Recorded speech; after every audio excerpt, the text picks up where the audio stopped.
It's okay to take time out to readjust to your crown. Make yourself the wise type so you don't slip and fall. But I can't tell you be easy, no, no. Cause we got lots to do. But make yourself a priority too. Cause your day starts with you. Make time to take time. Cause when you love yourself, you can love the rest. Yeah, make time to take time. Cause when you love yourself, you can love the rest. Yeah, make time, make your time. Take time, take your time. Cause when you love yourself, you can love the rest. Yeah, make time, make your time. Take time, take your time. Cause when you love yourself, you can love the rest. Yeah, brother, it's okay to take time out to polish up your crown. Make yourself the wise type. You got a nation to bring down. But I can't tell you be hasty, no, no. And just do the work and stay down. But make yourself a priority too. Because warriors, we need you. Make time to take time. Yeah, cause when you love yourself, you can love the rest. Yeah, make time to take time. Cause when you love yourself, you can love the rest. You got to love yourself. Remember to take time and love yourself. Life gets hard sometimes. You have to overcome the struggle. But try it in the fire, not give up. So you better take time, take time. You may live life and love. Me know it get hard sometimes, but when I retire, you can't give when you have nothing. So love yourself. Make time. Me know it get hard, take but time. not give up. Take time for yourself. Cause when you love yourself, you can love the rest. Yeah, make time to take time. Cause when you love yourself, you can love the rest. Yeah, make time, make your time. Take time, take your time. Cause when you love yourself, you can love the rest. Yeah, make time, make your time. Take time, take your time. Cause when you love yourself, you can love the rest. Yeah.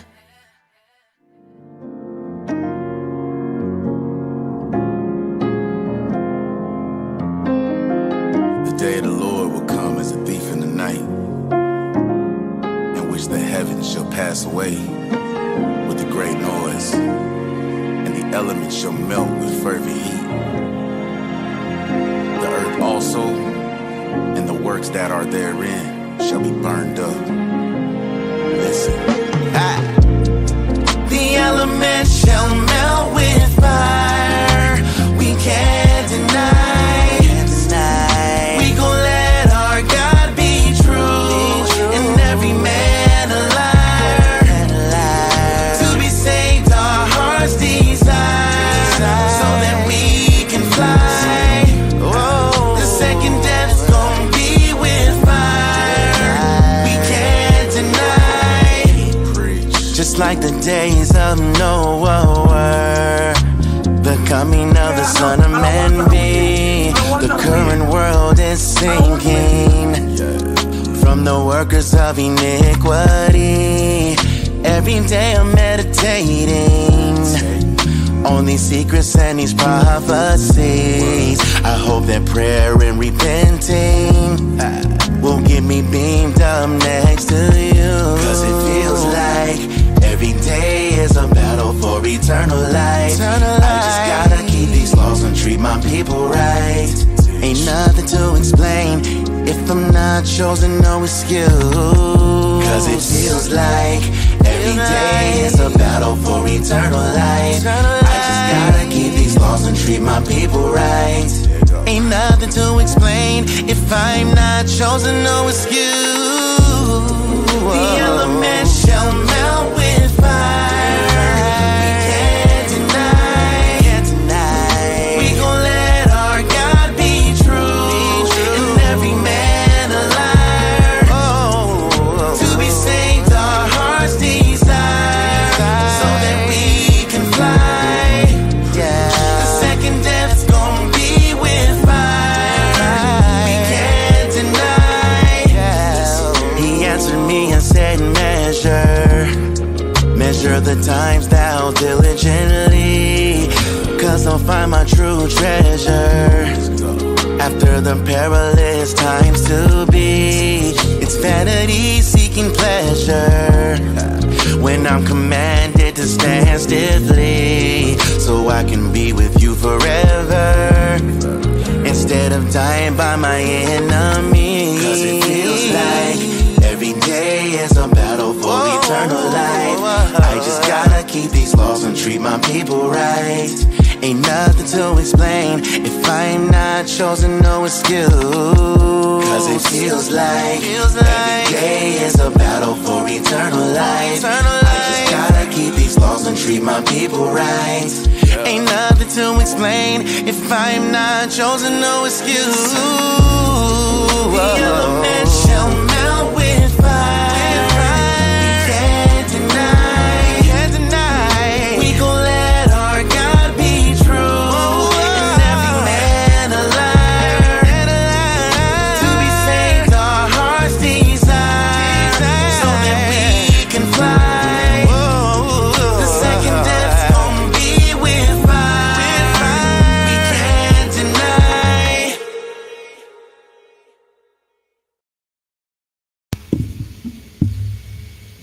Yeah. Yes, sir. Yes, sir. Yes, sir. We would like to welcome you to the Truth Be Told Flex podcast. I am your host, Yeshua Judah. We got Ayo Ben Yahoo. We also got Banat Lahaya. How are y'all doing? Doing well, family. Doing well. Thumbs up. There they go. Of the show.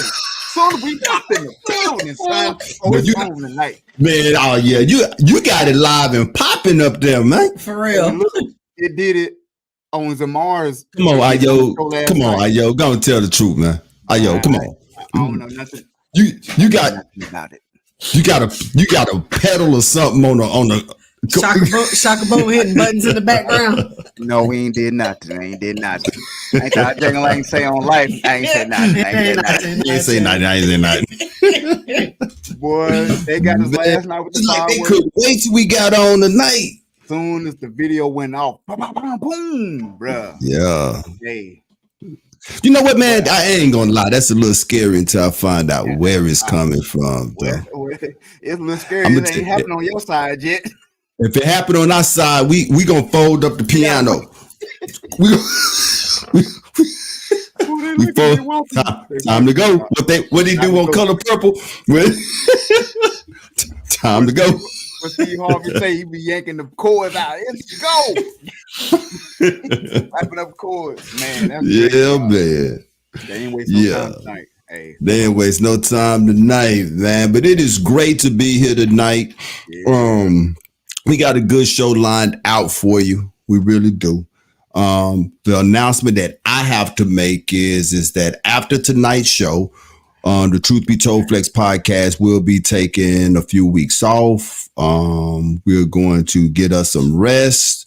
We are going to revamp some of the show as well. We're going to do some work, do some things to the show coming back, but we'll be back the first week in January.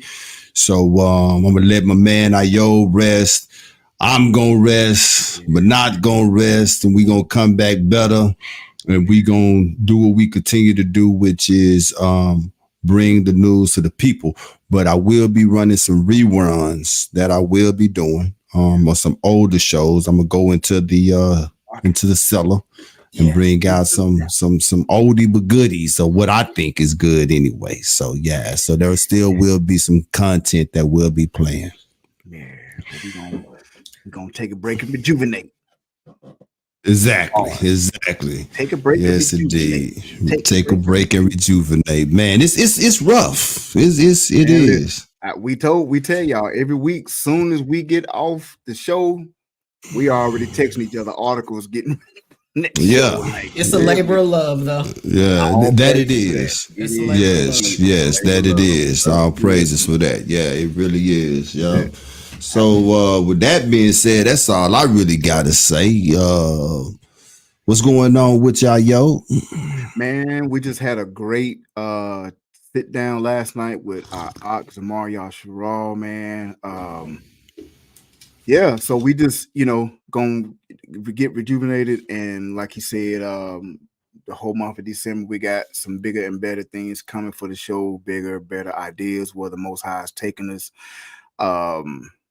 We got artists lined up, artists hitting us up. The family's growing on the road to 500. I want to say we're at 289 or 290. We've been streaming the interviews with the artists on Facebook, and it's opened us to a whole different type of audience. Right.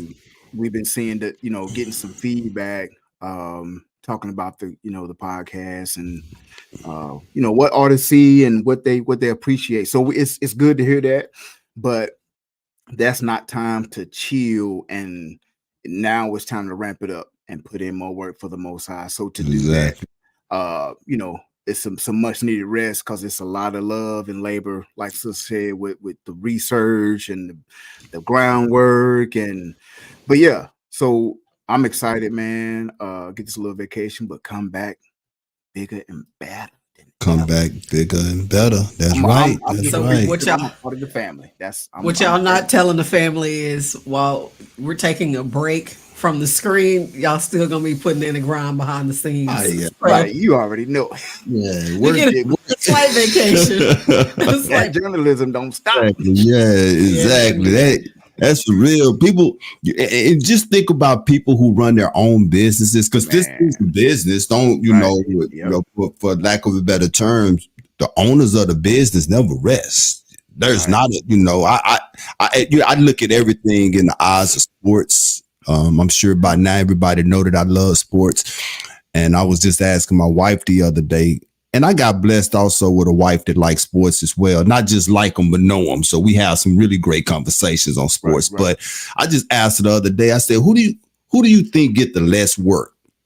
An NBA coach or an NFL coach? Less sleep. Yeah, less sleep. Yeah. Who get the less sleep? An NBA coach or an NFL coach? And she was on pace with me. I said an NFL coach. I really don't believe an NFL coach really gets no rest at all. All season, you already planning for the next season with schemes and everything, because that sport is a for real copycat league. And so I done seen you came out, you a defensive end, and you done came out and you done blew up every package that I got. Well, I got film on you now. So this whole off season, I'm fit to work. So when we come back, you're not going to be able to do that. So you're going to have to prove, are you really that bad? Or was it just a scheming, So yeah. I mean, getting in the office 4 or 5 in the morning, being there all day, scheduling. I mean, like an NFL coach. Now, NBA, they got less players. You got 15 to 17 players. You got 5 or 6 coaches and assistants, opposed to NFL. You got a 53-man roster that's trimmed down at the start of the season. In preseason, you got 70 to 80 guys trying out for positions that's going to be 53. You got the offensive coordinator, offensive line coach, tight end coach. You got many more positions and many more guys to meet. So you got meetings all day long, constantly. And you got practice. Exactly. Practice, you got more meetings, and you go home and you probably get 3 or 4 hours with your family, couple hours of sleep. You right back up 4:30 in the morning, headed back to your office. So yeah, man, it's that other little layer that's in there is the practice squad, because you don't just have a practice squad for the sake of having a practice squad. These are people that could potentially replace other people if something happens. So that's a whole nother scheme of folks that you're looking at. Absolutely. Yeah, but with all that being said, we gonna be on vacation, but not vacation. But not vacation. But it's for the love of the people, though. So, hey, when we come, like Ayob said, you will see what we did in that time off. You will, it will be seen. Yeah. Absolutely. But yeah, so let's get on to it. I got a countdown going down on my laptop right now, talking about a Cyber Monday deal. I have no idea. I do absolutely nothing on this particular computer but podcast, and I can't get it off. That's the point. And it's counting down. So I'm wondering. So if I disappear, that's what happened. If I know what's happening, Nog, if I disappear. Yeah, if I disappear, that's what I got a countdown going, man, and it won't let me get it off. If you disappear, we're just gonna send some fireworks your way. I know, right? It finally disappeared, so I think we are right. But yeah, let's get on to the rest of the show. Yeah. You had anything to say before we get to the? Oh no, let's get to it. Okay, let's get to it. All right, so it's pretty hard to come on the show and not talk about some of the most pressing things we've seen in the news.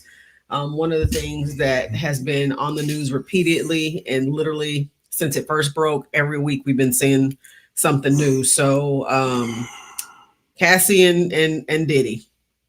There's a lot going on. There's a lot happening with these two. And the reason it was so important is because our entertainment industry, if you will, personally, in my opinion, I think it's crumbling. There's a lot of things that are coming to the forefront.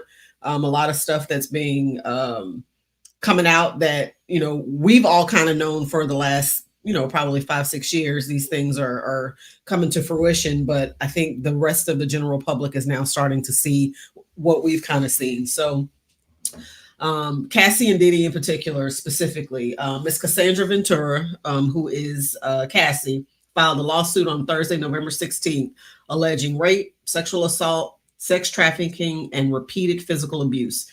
She mentions Bad Boy Entertainment, Bad Boy Records, Comb Enterprises, LLC, and Epic Records as additional defendants in the lawsuit.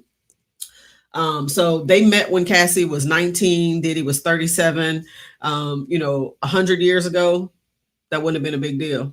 In today's society, that's a whole problem. Mainly because, in my personal opinion, I feel like men that old that are dating women that young are doing it because they don't know how to have conversation with grown women. That's just my personal opinion. I feel like they're more predators than anything, but that's just one piece of that situation with them. Cassie filed a lawsuit under New York's Adult Survivors Act. This was enacted in late November of 2022. And basically what this is the law allows accusers a 1-year window to file a civil claim of sexual abuse against their accusers after the statute of limitations has ended. So there's a lot of feedback, if you will, opinions, if you will, as to why Cassie finally decided to come out and file this lawsuit. So one could say it's for the money. One could say, or I've heard people say it's because she's finally ready to talk about her trauma. But here's the thing. There's a difference between criminal cases and civil cases. Criminal cases have harsher punishments than civil cases, among which are incarceration, prison or jail time, state fines, probation, and parole. Civil law cases include fees to the court, if necessary, to the attorney, and the amount owed to the plaintiff as agreed upon by the attorneys. So that leads me into my next little comment. This came out, what did I say? November 16th. Diddy settled November 17th. So it didn't take him long to settle. There's a lot of other stuff going on behind the scenes now. We've heard other things in terms of Diddy, and I think there's a couple of new allegations, of rape or sexual allegations that have been charged or filed against him, which means it's starting to affect his pockets. I don't know. What do you guys think? Why do you think he settled so quickly? And why do you think Cassie came out now as opposed to when this supposedly happened to her? You want to go ahead out? Yeah, I believe he settled as fast as he did because he got so much coming on him all at one time. Diddy cannot, at this particular time, Diddy cannot keep all of the people who have something on him quiet enough. He can't. And this was just another blow to what's going on. We've seen this playbook before. Most recently, we've seen it with R. Kelly being the most recent. The exact same thing almost, right? It starts off real subtle, then you start hearing little small stuff, and then all of a sudden it started ramping up. Remember with R. Kelly, he went on tour, he came back, all of the furniture in his house was gone. And and then just small stuff started happening to him until he found himself, in the situation that he's in now. That settlement that Cassie agreed to was not nearly enough. Because when you gamble with the devil, the game is not over until you all in. And Diddy still got more chips on the table. And he is not going to stop until all of those chips are in. It's similar to a house of cards that was already teetering. Now it's already starting to fall.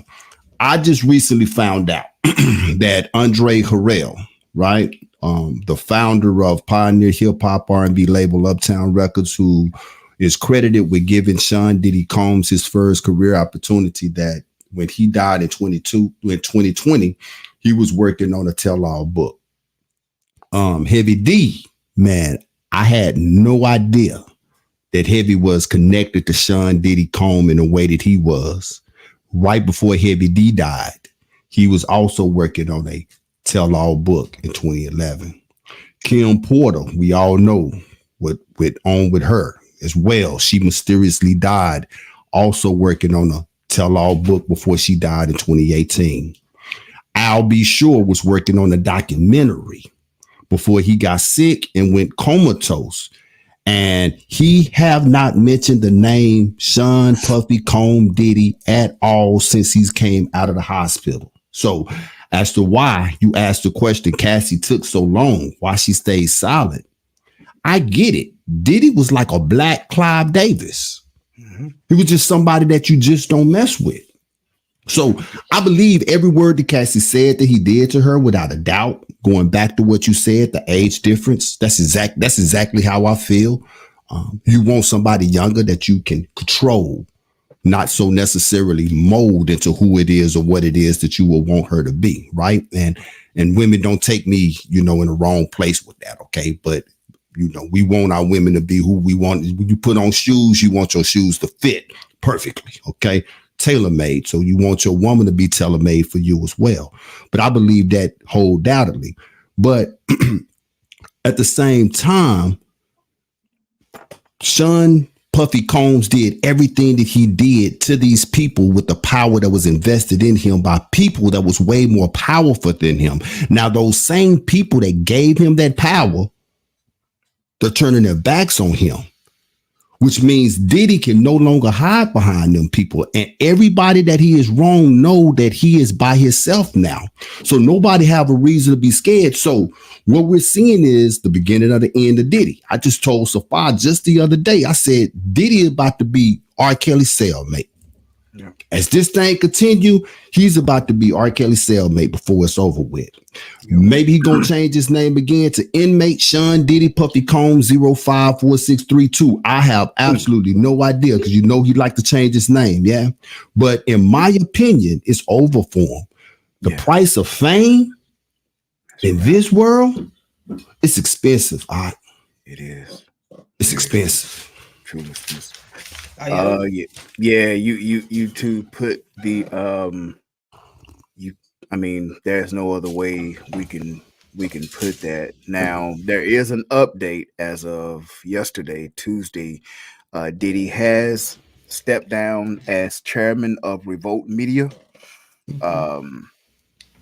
Now he was chairman, and chairman is the leader of a business or group. Pretty much you lead the meetings, right? A lot of these companies they put Diddy as the face because he's popular with the younger generations and he can kind of bridge the gap.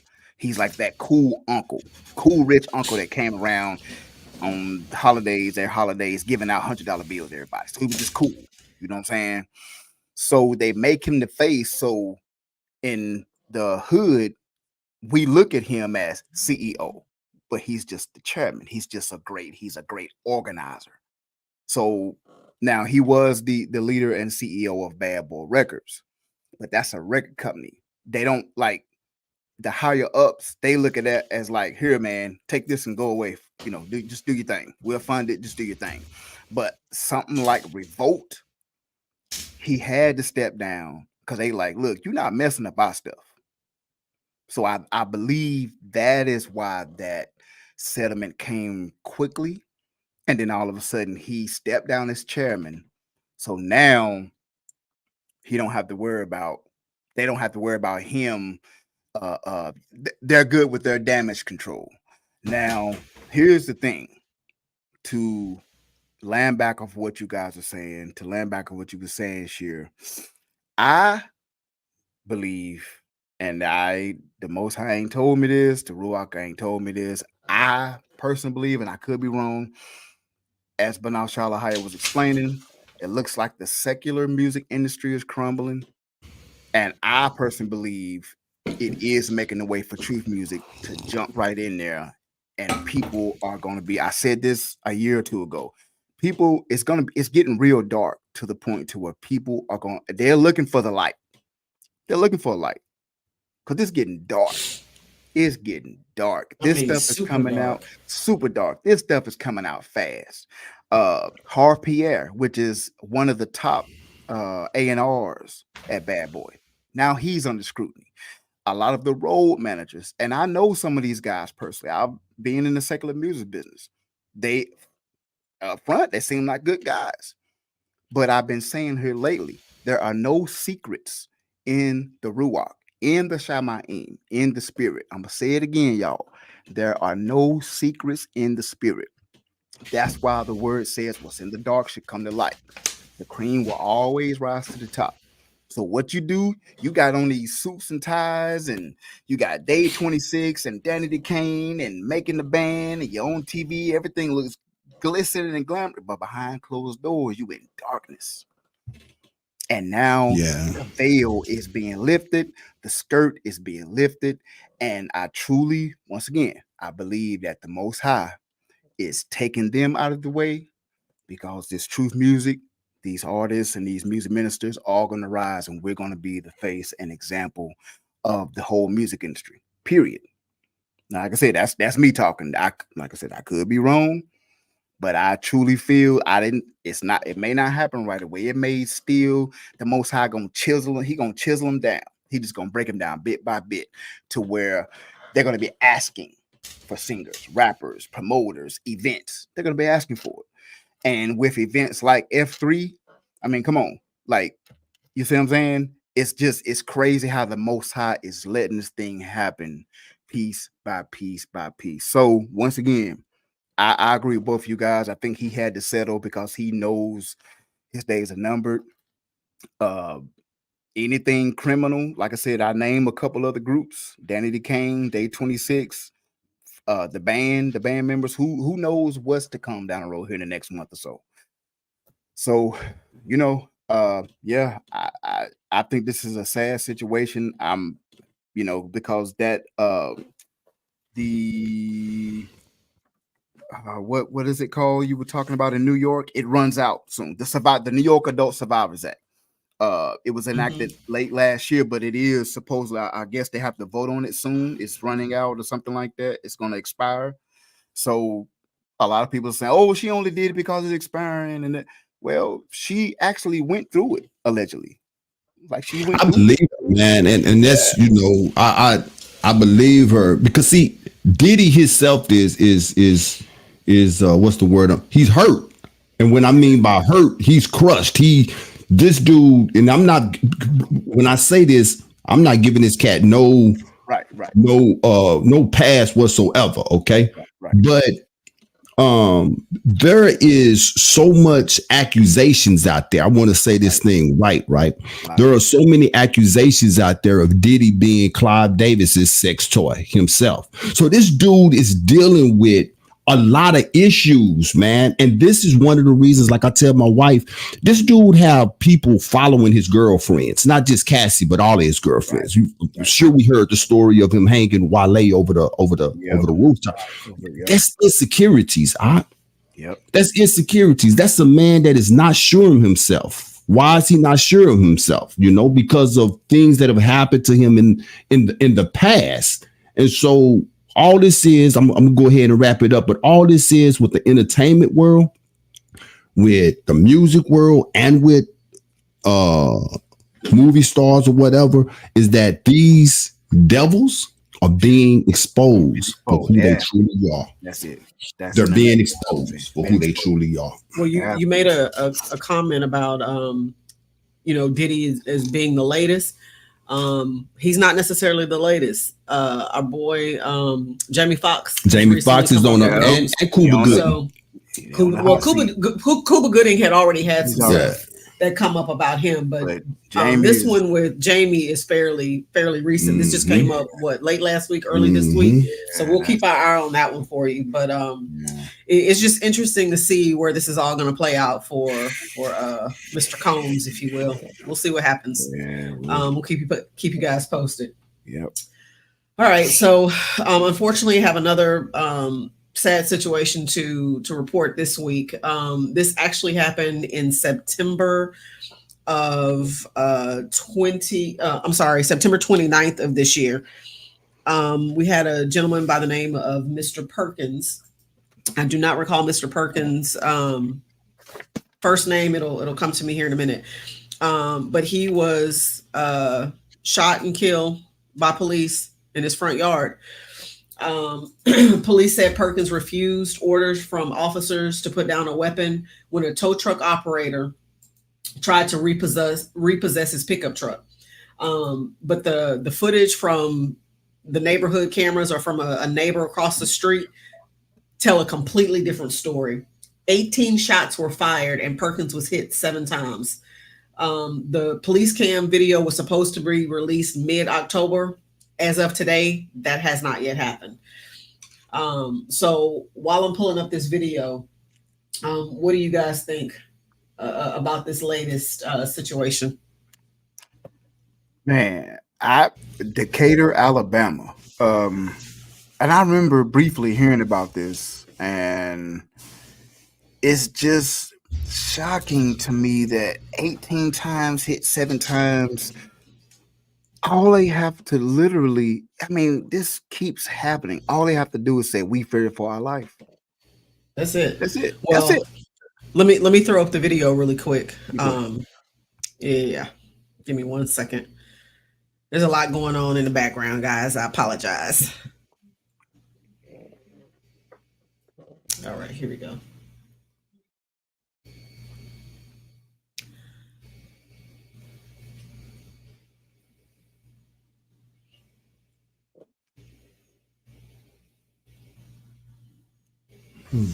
That's the police squad car. Mm-hmm.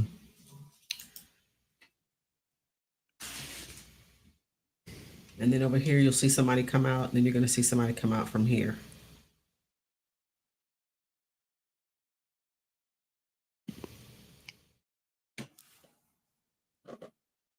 This is my first time actually seeing the video. I read the article though.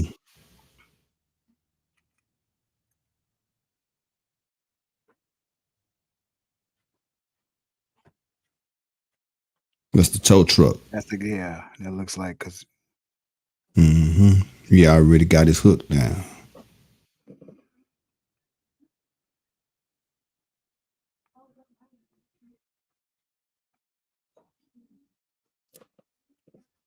Ain't no black man gonna have their truck bagged in the driveway knowing that he in danger getting repoed. Yeah. And okay, that's him coming out. Yeah. Oh. Where did police come from? Did they drive around? That was a setup. So the crazy part about this video, he already shot though, huh? Yeah, the crazy part about this story, and I'm not sure what happened to the audio, but you can actually hear the shots being fired in the regular audio. You can hear it. This is a neighbor running across the street. I mean, running across the pathway. Wow. Yeah, that was a setup. It was very disturbing to hear the video. To hear the audio on this is very disturbing. What's unfortunate though is the family has come out and said there's absolutely no way his truck should have even been listed for repo. So the police are normally when you have a situation like this, the police don't even get involved. They tell you that's a civil matter. That's right. Right. Police don't even typically show up. That's right. So for the police to show up is because they showed up because the tow truck driver called him and said he was being threatened. So he goes back instead of the police going to knock on his door, and this is just my take on it. Instead of the police going to knock on his door and say, "Hey, we heard you were brandishing a weapon while somebody was trying to, repossess the vehicle. What's going on with that?" They just showed up at the house. They didn't announce themselves. They didn't say anything. All you hear when they show up, all you hear is get on the ground, and then they start firing.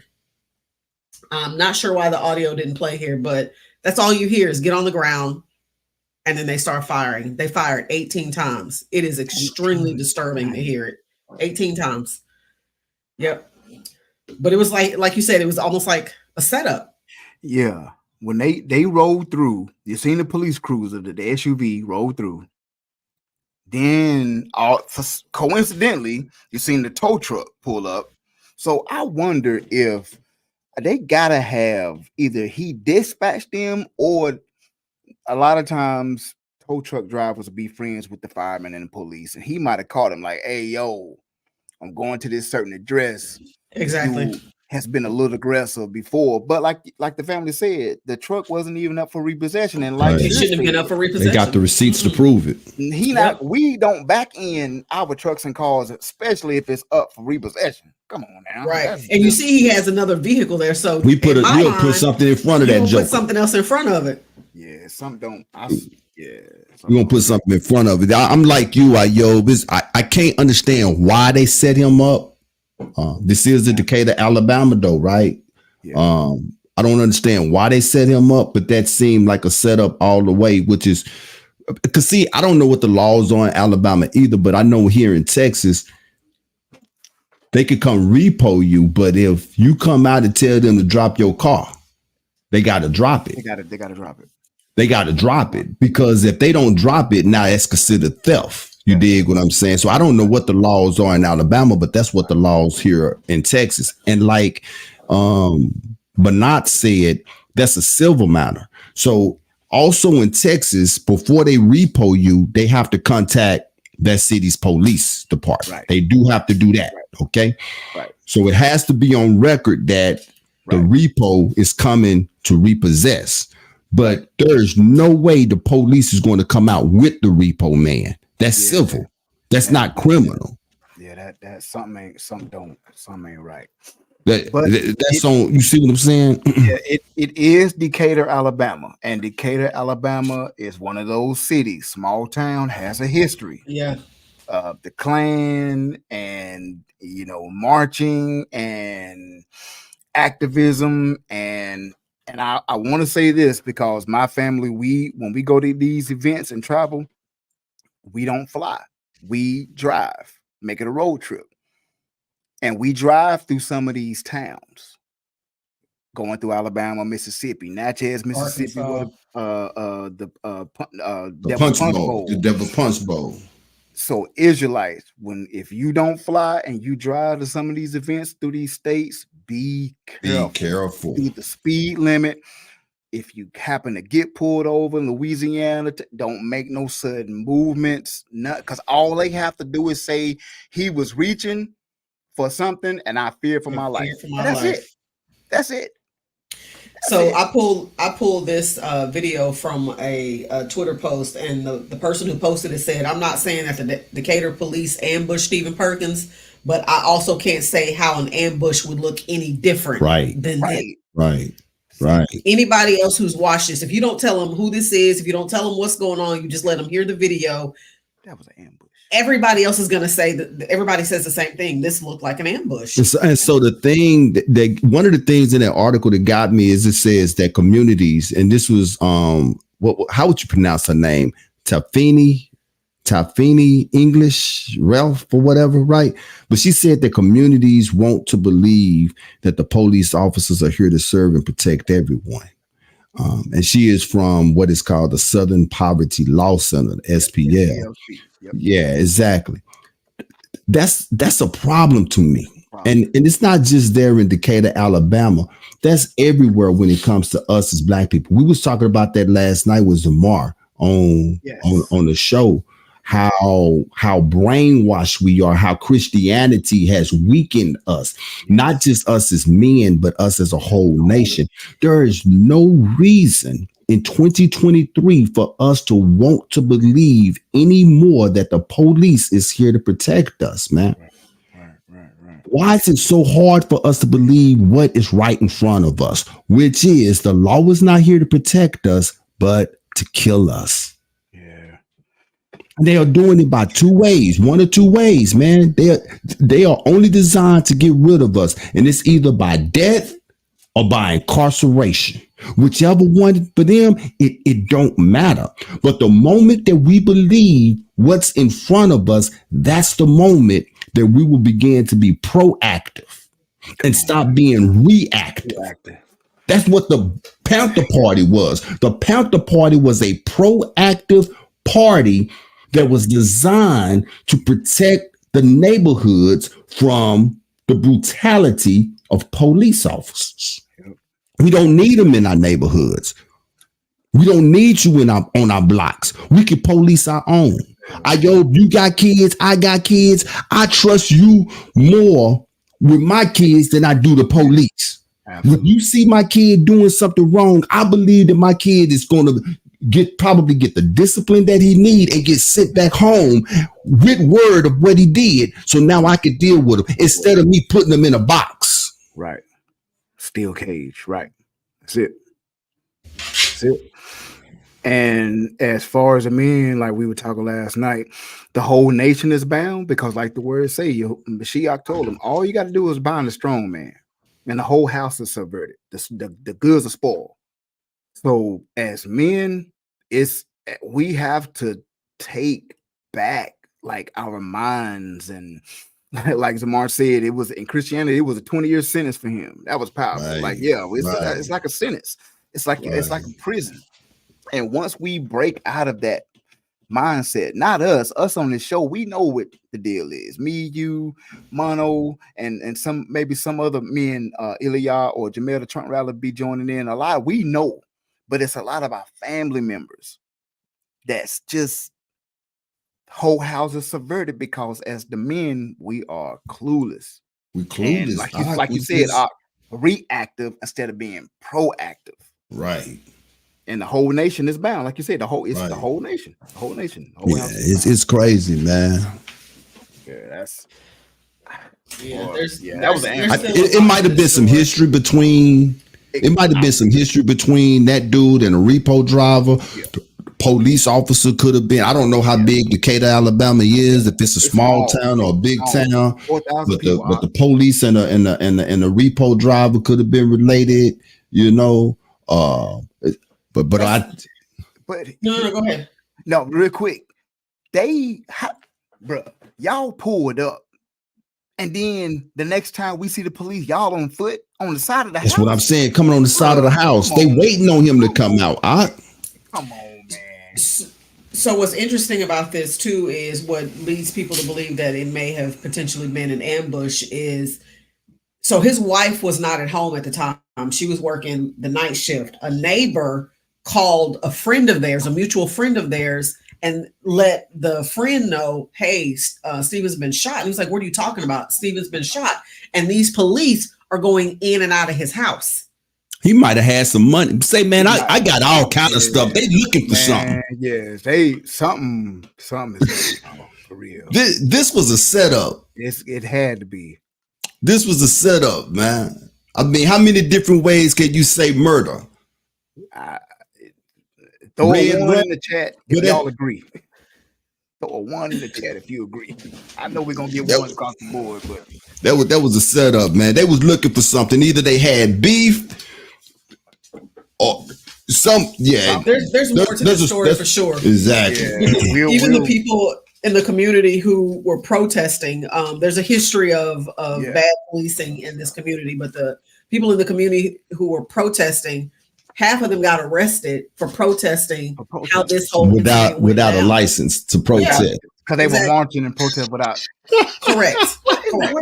And like you said, that happened back in spring of '78 when the Decatur police charged Tommy Lee Hines, a black male, for raping white women and robbing one, and he didn't do it. He couldn't even read or write, but all of a sudden signed a confession. Yep. Come on, y'all. Decatur, Alabama, boy, y'all get the Goof Troop of the week for that. They do.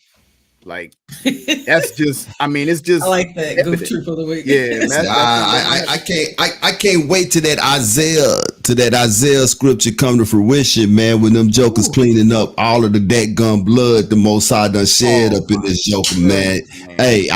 Hey, for all you jokers that say ain't no Gentiles gonna make it, y'all crazy. Y'all better go read that Isaiah, man. They got some cleanup to do. Yes, indeed. They got some cleanup to do, man.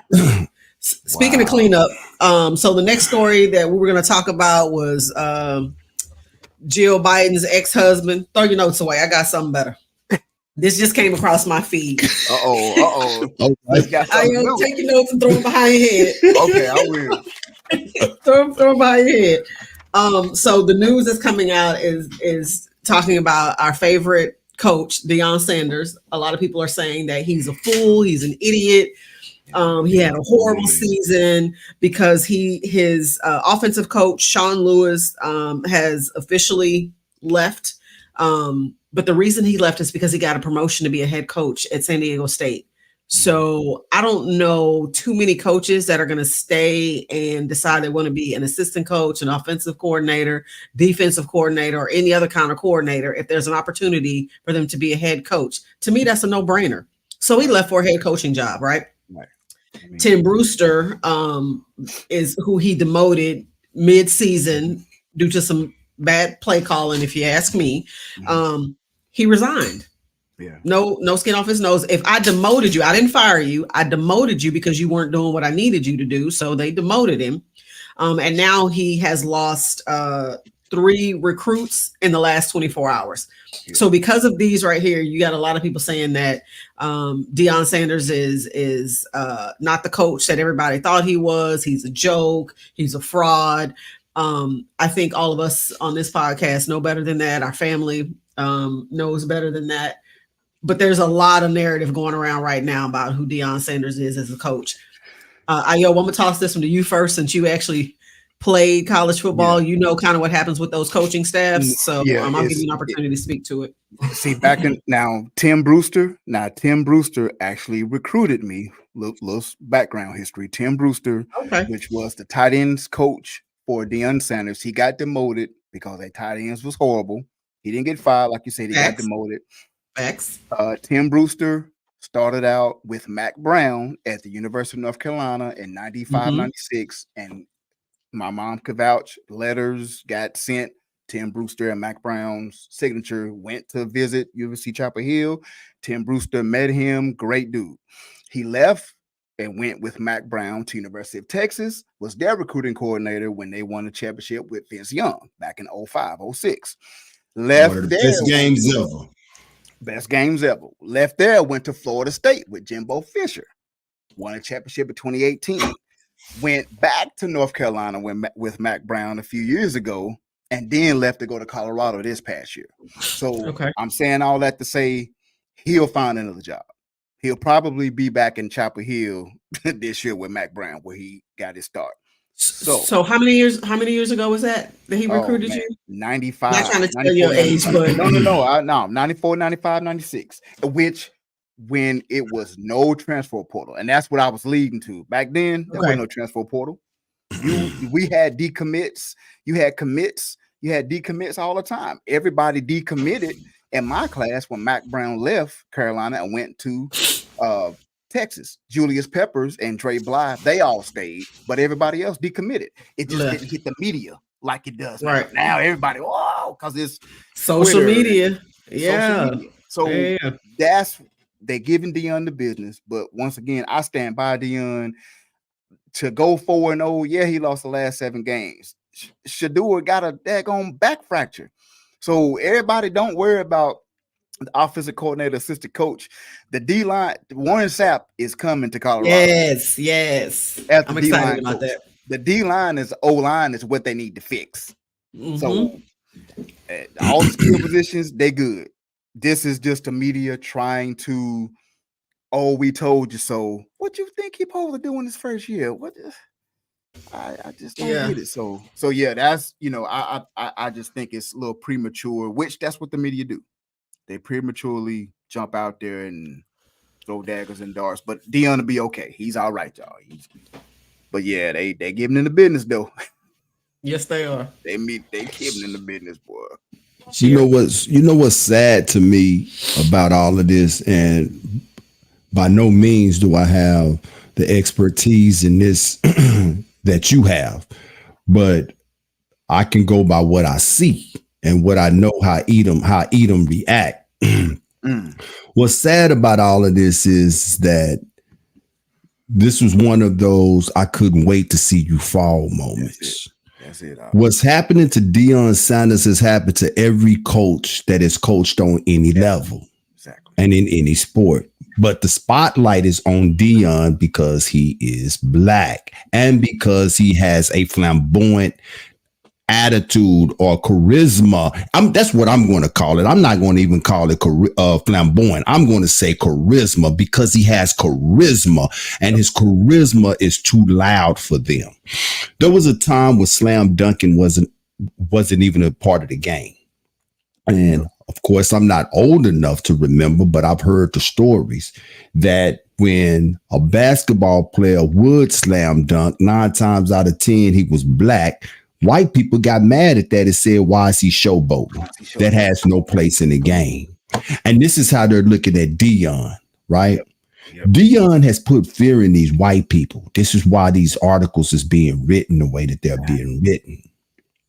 I did a extra on Deion, and one of the things that I said in that extra was, Hundo, what's happening? Shalom. One of the things that I said in that extra is that anybody that knows football know that Deion is going to be all right. So the only people who don't believe that he's not going to be all right are people who don't know football. You dig what I'm saying? So, but this is how they can hurt Deion. Power of the media. You heard me say it here a million times that it's one of the biggest mass weapons known to men. Right. This is why these kids are decommitting, because they listening to the media. Come on. They listen to the media. So that's making these kids start to change their mind. The next thing is white people stick up for white people. Okay. So you got these coaches who done went to another position. You got these coaches who done resign. You better believe that if they want to use these coaches to defamate Deion's character, they can do that. Yep. So what I'm saying is that if they want Deion moved around, they can get him moved around. But if they leave this man alone and allow this man to do what they brought him, if Colorado leave him alone and allow him to do what they brought him there to do, Deion will turn that program around. Yep. And it will be a winning, and it will be a winning, a success there. Absolutely. Deion been doing this for a long. He listen, y'all. Deion been beating these folks since the Florida State days in the late 80s. And if you think of when I was a child, the three biggest brands that we know, and I'm gonna name these off, and y'all agree with me. Let me know if I'm right or wrong. I'm sure Banal Shalahaya and Shira and everybody in the chat. Prime time with Deion Sanders. Prime time, you saw it everywhere. Everywhere. Bo Knows with Bo Jackson, and the last one, Hulkamania with Hulk Hogan. Them three brands. Those are brands. You saw them. It no matter where you turn. Those are brands. Commercials, talk shows. So once again, Dion has been doing this for a long time. People are sick of some of these guys that own these media companies. They played against Dion. You got to figure this has been going on 30 something years. That's right. That's so right. Now, and that's the thing that's what's fearful for me when it comes to Dion is that they do have the power to move him around because in their mind, there's no place for a Dion. They would much rather see their people there at Colorado than a Dion because they know, just like Pharaoh knew. What did Pharaoh say? Hey, we leave them Israelites alone. They're going to out. You see what I'm saying? So they not going to leave them alone. They're not going to leave them alone, y'all. One more analogy, and then we got to move on. When you, man, I sent a picture to. I tagged my man. Ayob in a Facebook picture but that looked just like a chicken foot, didn't they? Boy, I said, boy, just like a raw chicken foot, man. When you are a successful team, whether it's basketball or football, and you know that everybody is gunning against you and want you to lose, and especially the referees may have a history of cheating on you, when you go play certain teams, you got to blow them out. You got to.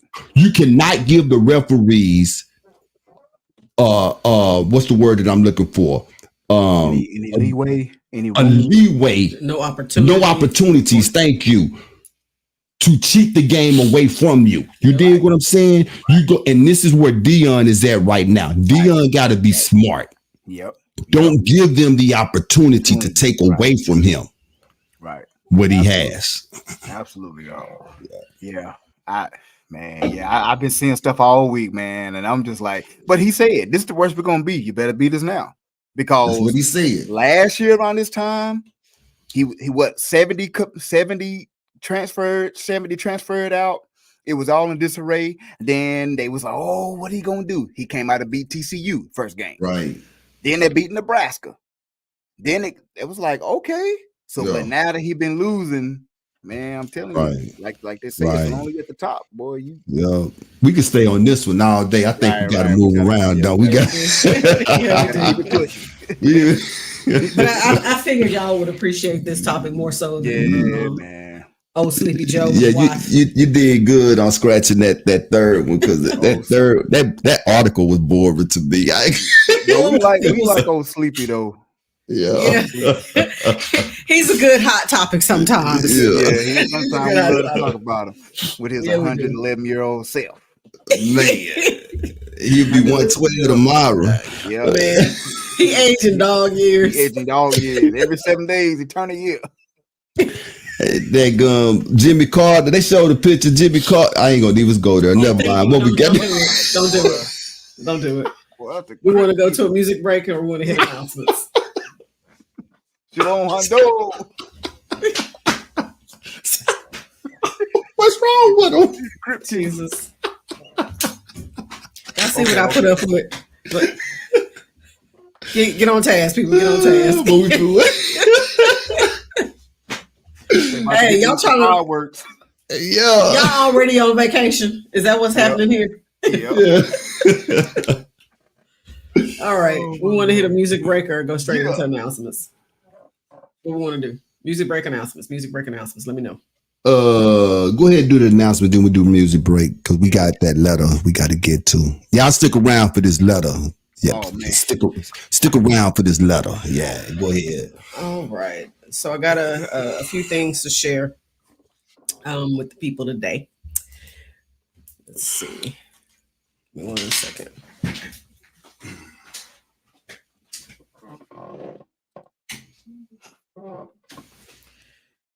All right. Brew news straight from the Light Hebrew magazine. Sister Delta sent over a couple of things for us today. So the drip and sip, we've already been kind of talking about that, putting that out there.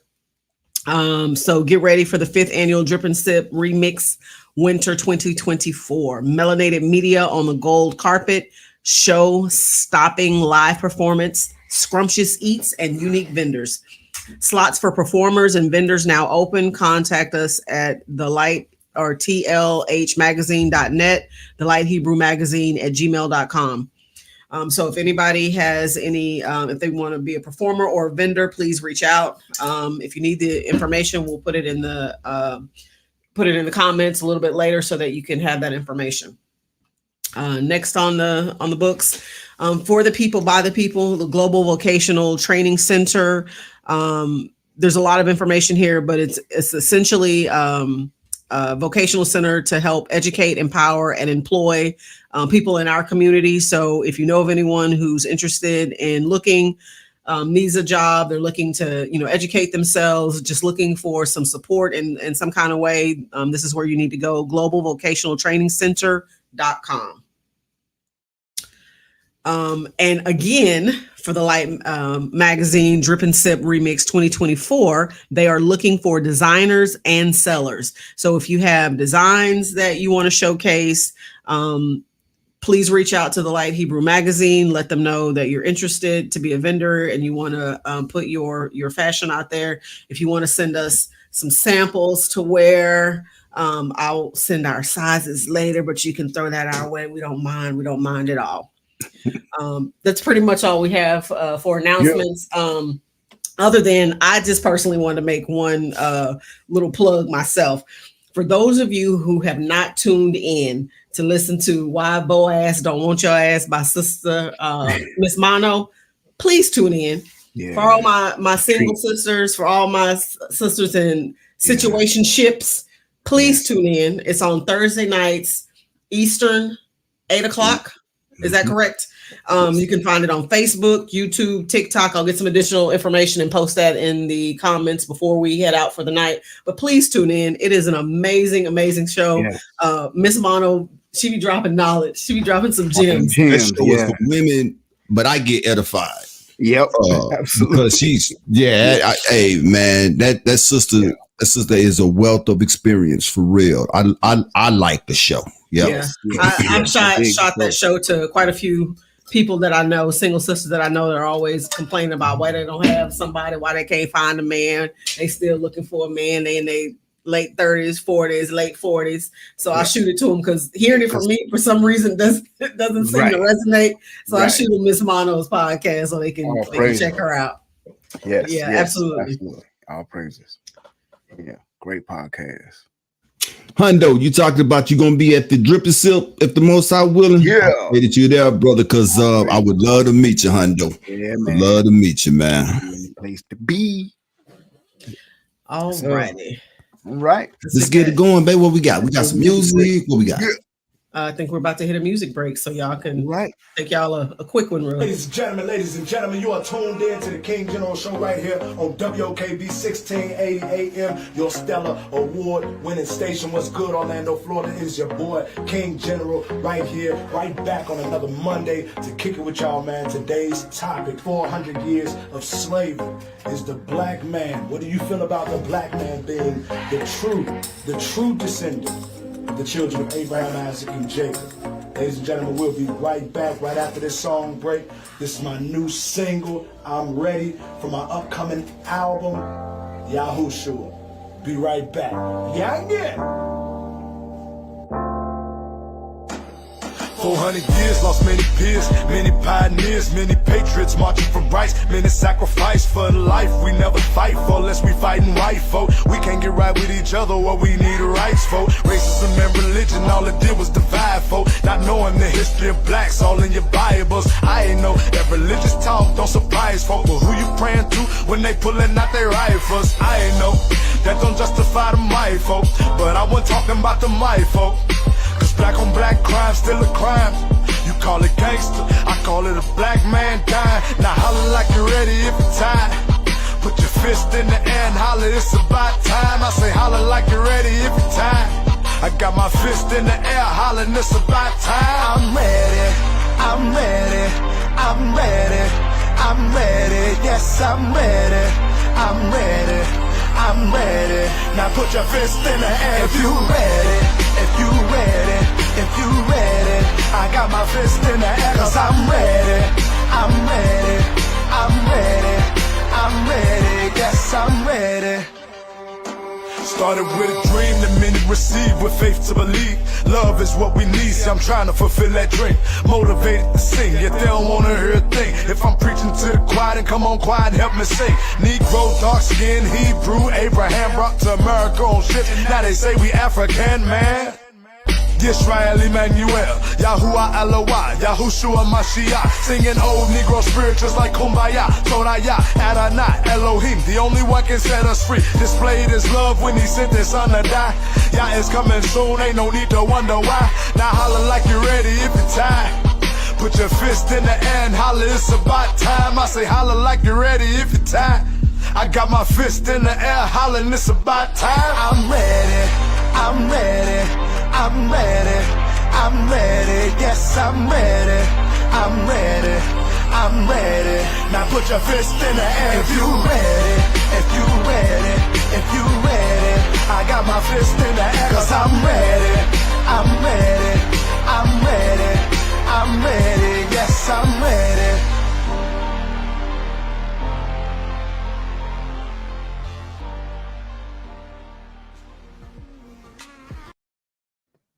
Yeah, I like that.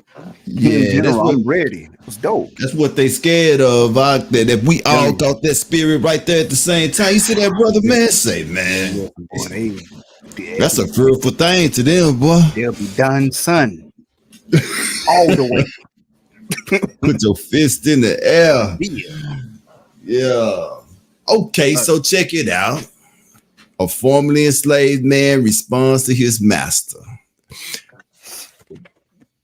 What I liked about this is that we hardly ever get artifacts from that time period. This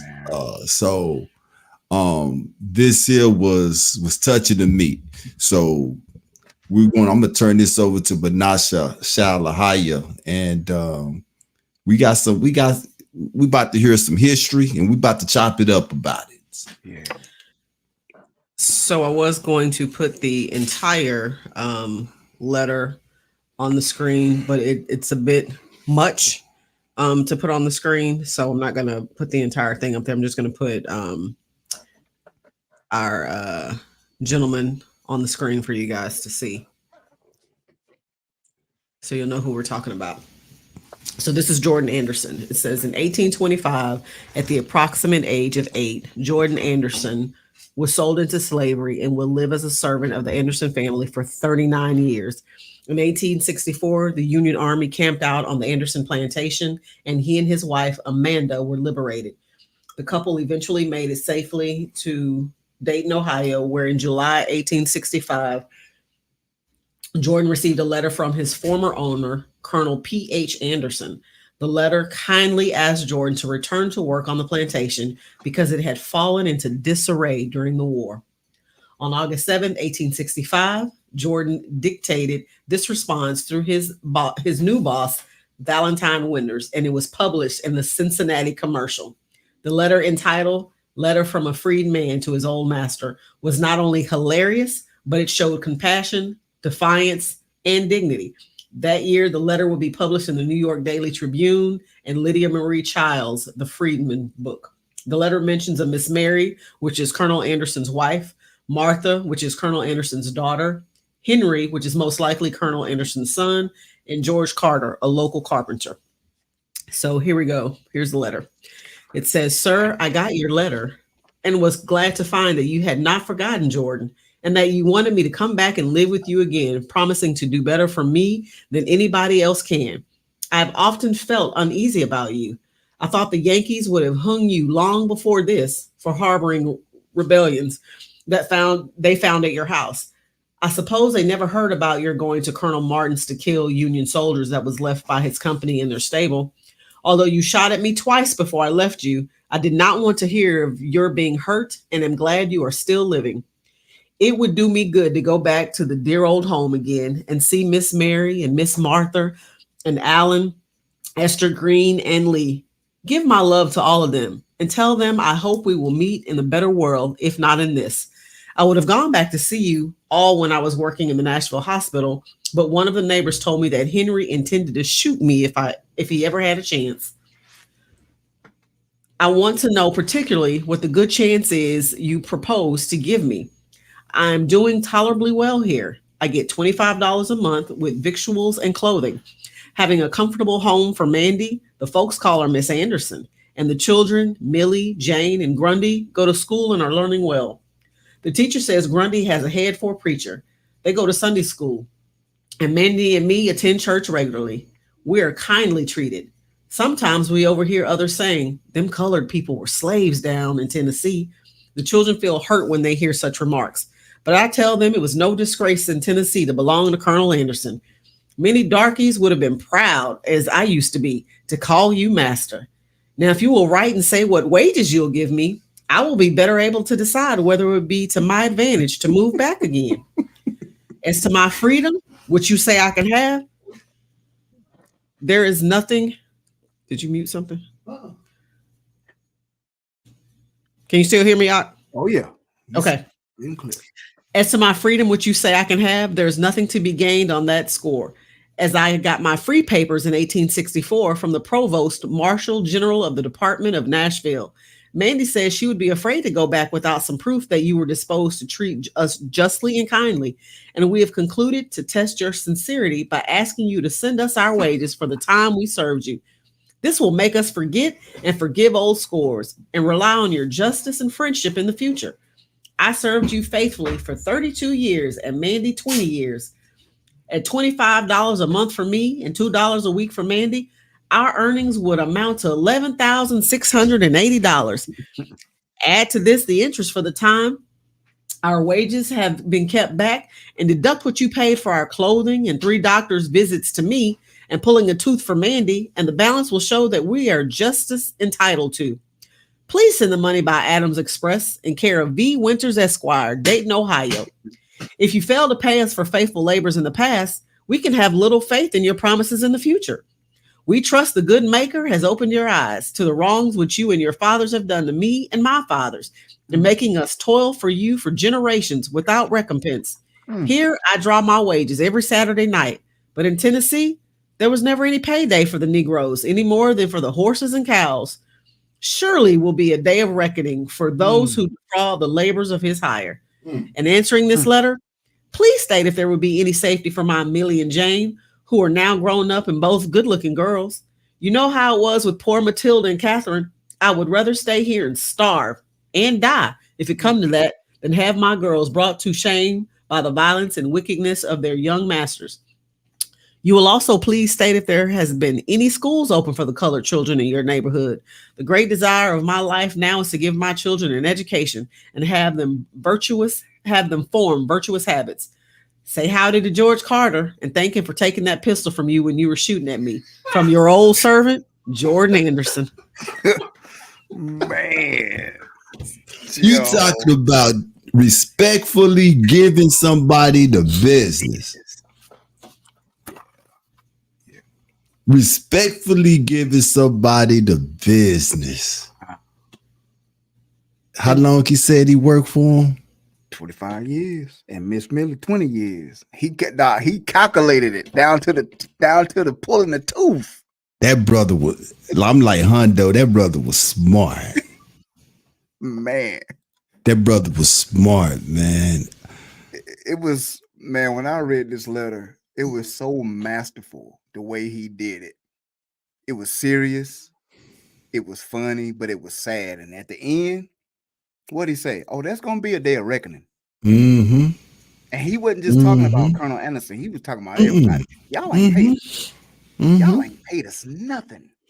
Oh, man. Go ahead, Doc. I just had to. Nah, you good, man. You are absolutely good. It's just amazing to me, man.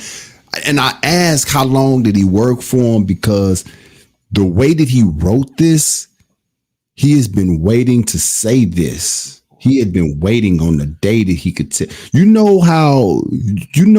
Have you ever worked for somebody, you had a manager or a boss that you just could not stand, but you had to put up with yeah, exactly. Wow. But the time that you there, but you told yourself that the day I walk out of here, whether be that I quit or I get fired, I'm gonna let this this is what this was right here, man. This is what this letter was. And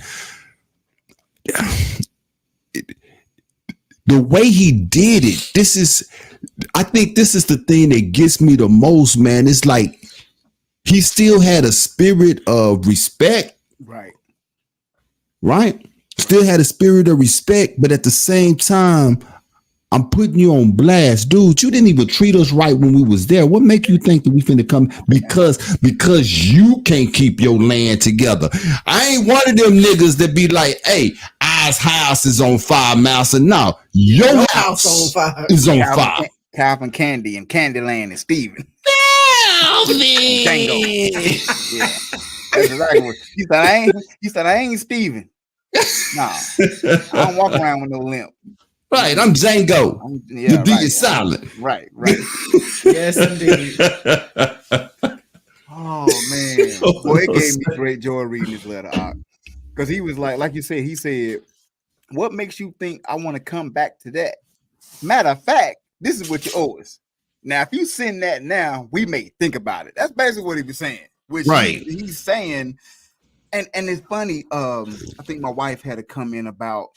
He was only 2 years older. 2 years older, yeah. And that's such a listen. He was talking about how at the end how the youngins treated. He said that they heard my girls brought to shame by the violence and wickedness of their young masters. They received us as stolen goods when they were young, as birthday gifts, Christmas gifts, Easter playthings, and they treated us vile. They at 2 and 3 years old. You don't. What do you think they was doing to us while our parents were out in the field working? We was in the house playing. Yep. When we was by that. Oh man! Did you ever see?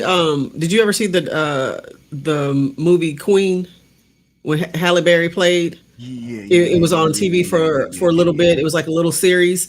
One of the things that stuck out to me is, she was Master's child. Everybody knew she was. Everybody knew who she belonged to. Mm-hmm. When the war happened and everybody left, she went back to them and she went to that house to try and help them. Because they were in the kind of a very similar situation here as the slave master here. Right. They were in a very similar situation. They couldn't make it on their own. They couldn't handle what was happening. She goes back to the house to try and help them, right? They treated her like garbage. Like she was crap on the bottom of their shoe. And this is the kind of stuff that continues to happen, right? We're always forgiving. We're always, we're going to turn the other cheek. If anything can come out of this letter or this situation, the one thing that gave me true solace, besides the fact that he wrote this letter, his get back, Mr. What's his name? Mr. Anderson. He was deeply in debt. He had to sell his plantation, a fraction of its worth. He died penniless and destitute and died at the age of 44. What? Wow. He died at the age of 44. Jordan continued to live and work in Dayton for the rest of his long life, and he died at the age of 81. Wow. So there was a get back there. Can I put this in perspective as well? My wife pointed something out to me, and I was about to ask her what year he died, but I didn't have to. My wife's grandfather was 7 years old when Mr. Jordan died. Wow. My wife's grandfather was born in 1900. So he died in 1907. This is my wife's grandfather. This is my wife's mother's daddy. Yeah. Okay. Wow. Yeah. This is the thing that gets me with this place that we live in is that remember the Holocaust, remember 9/11, remember this, remember that, remember this. But when it comes to us and our atrocities that happened so long ago, get old. No, it wasn't all that long ago. Right. It wasn't. It wasn't all of that long ago. That's in the past. We passed that now. No, we ain't. Right. We're not going to even teach the slave trade, right? We're going to say that they volunteered to come over here to help the white people work the land. See, this is the type of stuff that pisses me off. And you could tell how Christianity started weakening us, even though this letter was written with such strong intent to let this man know, ain't nowhere in hell I'm coming back there. But he meant what he said when he said, I'm glad to see you still alive. Right. He meant that. He meant it, yeah. He meant that. You see what I'm saying? He meant what he said, that I would come back if, you know what I'm saying? But I'm not done because, man, the last time I seen you tried to shoot me. I'm glad you took that gun out your head. Yeah. Right. You see what I'm saying? That's crazy. Right. It's crazy, man. To want me to come back. To come back because you hurting. You know what? I tell you what, man. I wish I would. What is we live by the wish factor? I wish I would. Right. Man. I wish a nigga would. Bro, when you sent me this letter, I read it like 3 or 4 times. Right. I read it just looking at his face. I was reading it, I kept looking back at him, read the other page, kept looking back. Because I'm like you said, it was strength, it's strength in it. But there's also a human side to where he was like, you know what? I'm glad to see you doing good because you're going to live this thing out. You're going to suffer. Facts. And that's the other side of that too, Ak, and I'm glad you pointed that out. Yeah. It's not my fight. Vengeance is the Most High. He said, I draw wages every Saturday night. But in Tennessee, there was never any payday for the Negroes. He didn't say for me and my family. He said for the Negroes. Any more than horses and cows. He was like, y'all treated us like animals. Cattle. Yep. Cattle. Man, y'all, this letter is, boy, listen. Yeah. I read this. That is the beyond critical race. That was our beyond critical race theory tonight. But I got a scripture that I thought about, and I posted this same scripture on Facebook this morning. And it works perfectly with this here, man. Yeah. And this is Wisdom of Solomon, chapter 5. Yeah. And it says, then shall the righteous man stand in great boldness before the face of such as have afflicted him and made no account of his labors. When they see it, they shall be troubled with terrible fear and shall be amazed at the strangeness of his salvation, so far beyond all that they looked for. And they, did I get offline? No, you at verse 3. I'm in verse 3. Okay, this up, but I can't see, man. I'm getting my bad. My bad. Yeah, verse 3. And they repenting and groaning for anguish, right? Of the spirit shall say within themselves, this was he whom we had sometimes in derision and a proverb of a reproach. We fools accounted his life madness and his end to be without honor. Do y'all understand that who that he and him is in this scripture? That's us. Wow. The whole world is going to be in total amazement when they see our salvation. They're going to be like, they was in our face the whole time. They're going to start thinking back from this time period. Once they learn who we were before this time period that they never learned about, up to then, they're gonna be like, they're gonna really be like, them the ones that we've been calling niggas. Them the ones for the older, them the ones we call porch monkeys. Them the ones. And then just think when they see the Messiah. Just think when they see, bro, they're gonna see the Messiah, and the word that he used in the letter, we've been calling them darkies. The Messiah they look like the Messiah, afros and burned skin, like it's been burned. Yep. That scripture went perfect with this letter. Yep. Yeah, so I'm glad y'all stuck around for that bit of history, man. I'm gonna make sure I keep that letter somewhere. That letter there, that was awesome to me. Another fact, just so you guys know, this letter was published across the country.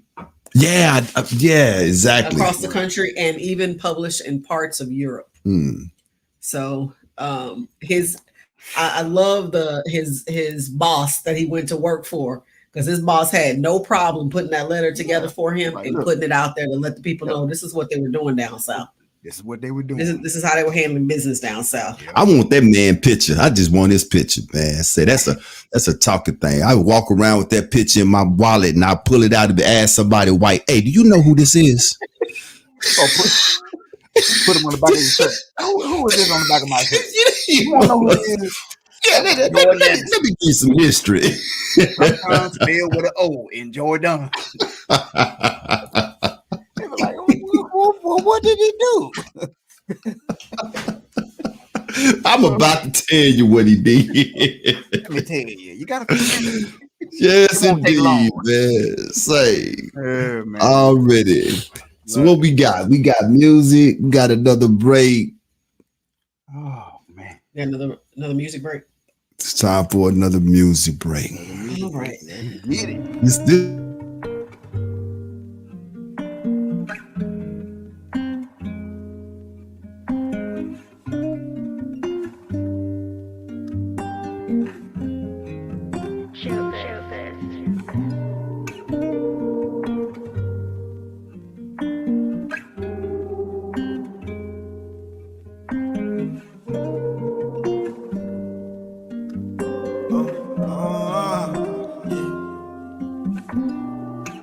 Woke you up in your captivity, haven't I? Sent my son to free you mentally, haven't I? Showed you the gods of your enemies, haven't I? Gave you a heart that you remember me, haven't I? Help you understand your pain, haven't I? Didn't I give you back your name, haven't I? Showed you everything is vain, haven't I? The narrow path is the way. His word don't come by void. An everlasting covenant he made we can't avoid.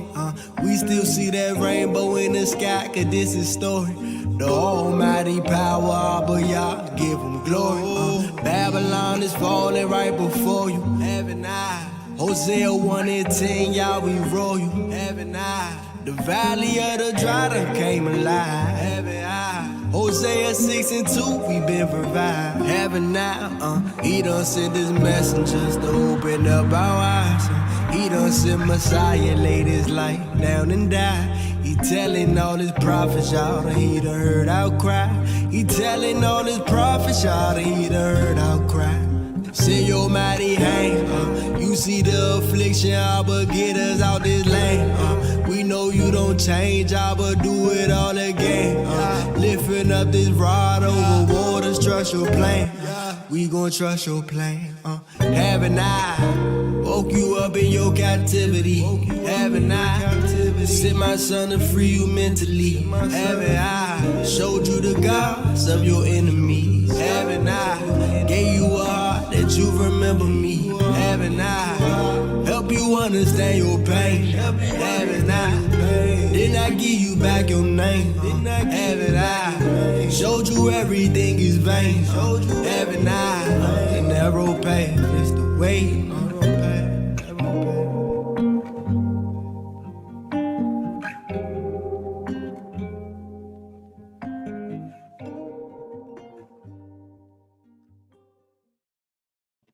Yeah, that Hezekiah real smooth.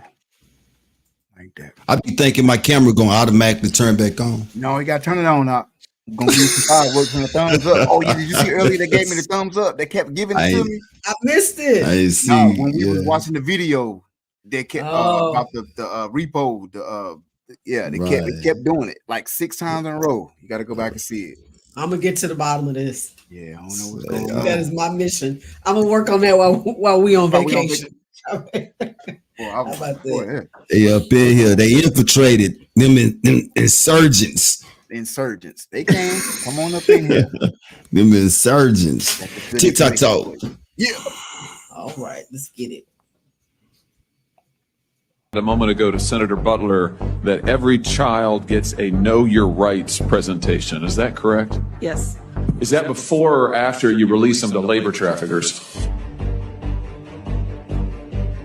Senator, every child that comes into our care gets a Know Your Rights presentation. Have you read that children are scrubbing dishes? They are operating heavy machinery. They are delivering meals. They are harvesting coffee. They are working construction. They are working as housekeepers. They are working overnight shifts at plants where they are not paid. They are not going to school. They are not cared for. They are not getting meals. Almost all of it illegally. Are you aware of that? That's a yes or no. Yes. Do the Know Your Rights presentation help them in those situations? Senator, ORR. That's a yes or no, I think. Do you really think that you're helping these children by releasing them to labor traffickers and, yes, sex traffickers? 85,000 children whom you have no contact with, and your answer is we gave them a presentation before we turned them over to these people who are exploiting them on a scale not seen in this country for 100 years, a century. Do you do home visits in all cases? You can actually see where. Wow. Yeah, man. What y'all think?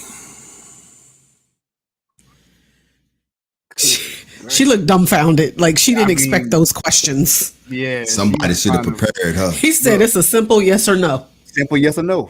And yes or no. If there was a rock to crawl, you know how them times you be embarrassed for somebody and they be having the look on their face that if it was a rock nearby, they would shrunk down and crawl up under the rock. That was one of those times. I was like, man, I wish there was a rock nearby somewhere. She just crawled. Oh no, she needed to take all of that. Yeah, she needed to take all of that smoke. And by no means am I in relation to Senator Butler, whoever that is. That is not your family. No kin to, that is not no kin to me whatsoever. Put that out there first and foremost. But yeah, man, that's and I forget the young senator's name, Crawley. I think his last name is Senator Crowther. He's a young senator. A lot of those young senators, as lawyers or former lawyers, when they come to congressmen and senators, when they be in those dispositions and depositions, they tend to get a little aggressive. Sometimes I think it's for the theatrics, but in this case, as far as children is concerned and labor laws, she was totally caught off guard because, like we see on TV, they meet behind closed doors before they go out there. That's but right. They be prepped. She may have been in the donuts or the coffee too much and didn't hear what he was saying backstage. And when they got out there, she just forgot because she was totally caught off guard. Dumbfounded. She was gone. I wish I knew who she was. It was either she was in the coffee and donuts and didn't know, or they threw her for a loop. They said, "This is what we're going to talk about." When they got out there, he flipped the script because that's what it looked like. Like, that's not what we talked about back. What? Yeah. Like she was completely caught off guard. What they say, a deer caught in headlights, and that's why I say I wish I knew who she was because you used the word you said theatrics, but. And they do theatrics, but they also do humiliations. And so with the young senators that come into Congress, they try to make a name for themselves. That's exactly. And then you got those that's trying to make it in. They got to go through certain. You always heard people say, again with my sports analogies, you got certain teams that start getting hot and people be thinking they're gonna win the championship, whether it's football or basketball or whatever, and I'd be like, nah, they ain't got enough skins on the wall yet. They still young. They ain't did nothing. They can't win a championship yet, right? And it's the same thing. She could have been on that end where she's trying to get in, but but you ain't got enough skins on the wall, so you ain't been through somebody. Exactly. You somebody perfect that we can pick and we can bring you all the way down while we got this guy who done already been on that side. Now he's on this side on the come up, right? Yeah. He's on this side on the come up. And so just like Bernard said, they prepped her for this. Yep. But when she said, damn, this is what she got. Yeah. But all of that being said, regardless of what they were doing, There was the truth in that place. That's really what I wanted to talk about. America, I've been saying for years that America is the biggest child trafficker in the world. Yeah, it is. That's really what I wanted to talk about. Yeah. Not her being, I could care less about her being the deer caught in headlights. Right. What they doing to these kids. Yeah. And ain't nobody saying nothing about it. And like he said simple yes or no. He said, do you know this happened? She said, yes. Yes. What? Yes. And so, and this is what people that come across that TikTok, they still gonna go vote. Don't you? And that's what, and that is the same thing that Ben Lawton said in that letter that we read last week. Yes. But you partake in these atrocities. Right. Like I said, they come into agreement. When you vote, you're in agreement. You are in agreement. That's a covenant. Policy, whatever you come into thank you, thank you for saying you come into covenant with whatever policy they put in place, whether it's for park bonds, building schools, bridges. They love to talk about the infrastructure, where they're not telling you what all goes on behind closed doors and getting those building. You see the men building a bridge, but who knows who's pouring that cement on the third shift? It's probably children. Like that's who's doing it, but no cost. Right. That's right. So let me ask this question. I know Charlamagne the God mentions this all the time because he's very big into politics. What would happen if specifically the Hebrew or Black community, if you will, withheld their vote? If they just decided, you know what, not voting, nothing y'all are talking about, none of the issues that you're bringing up speak to me. They don't speak to anything that I'm about. They don't speak to anything I support. What would happen if the Hebrew or Black community just decided we're not voting? Yo probably know better than me. I ain't even finna sit here and lie and say I know what would happen because I ain't even thought that far in advance. But I would love to see. I would love to see what would happen. What would happen? Do you know, what would happen? I don't know technically what would happen. I do know it would be mass hysteria. If only, say in this presidential election, say I don't know who's maybe Nikki Haley. Say Nikki Haley is nominated for the presidency and she beats Joe Biden because we didn't show up at the polls and she beat Joe Biden handedly, like by millions of votes. Like the electoral, she got to 270. He was like at 79 or something crazy. Like she just landslide in the popular vote and the electoral vote. Do you understand? They will talk about that for years. And I think they would finally listen for a little bit because it would show we have the power. Our voice is what that we've always had. That we've always had. There you go. So that we've always had. I mean, technically, it wouldn't be politically. They would have to talk about it, and that would be it. But they could do a recount because they could say something's not right. They could possibly, like, I'm sure the Democrats, if that happened, they would ask for a recount, and they would be recounting in each state all the electoral votes, and they would probably find a couple, whatever. But in mass, in every state, if we just stayed at home, man, that would be the most devastating thing ever. Well, at the end of the day, for me, I think to some degree our voice would be heard, meaning we're no longer interested in what y'all are talking about. Right. When Hondo made the comment, everything was shut down. It was shut down to the degree of they don't know what's about to happen, because if we decide we're not going to vote, man, that would scare them. It would scare them. But I think what would be more advantageous, right? I think what would be more advantageous if you could get all of us to stop purchasing, stop buying stuff. Listen, our dollar circulates more than any other dollar. Any other nation, right? Yeah, right. We put out so much money. How many of us went out and shopped on Black Friday? Yeah. I think we talked about this one time on this show, the trillions of dollars just our community itself put into the economy. And it was more than about 5 or 6 different countries. And that's just our money. It's just our money, right? So it's not that we're poor, it's that we don't know what to do with the power that we have. That's what it is, right? We don't know what to do. We don't believe in our power. We don't believe in our power. I think that's what it is. We don't believe in it. Exactly. We don't believe in it, and we're always so concentrating the crab and the barrel mentality, trying to make sure we're one up on each other. That's right. We're not paying attention to what's really going on. That's right. And once again, our nation is subdued because the strong man is bound. All you gotta do, like the word said, all you gotta do is bind the strong man, the men in our community.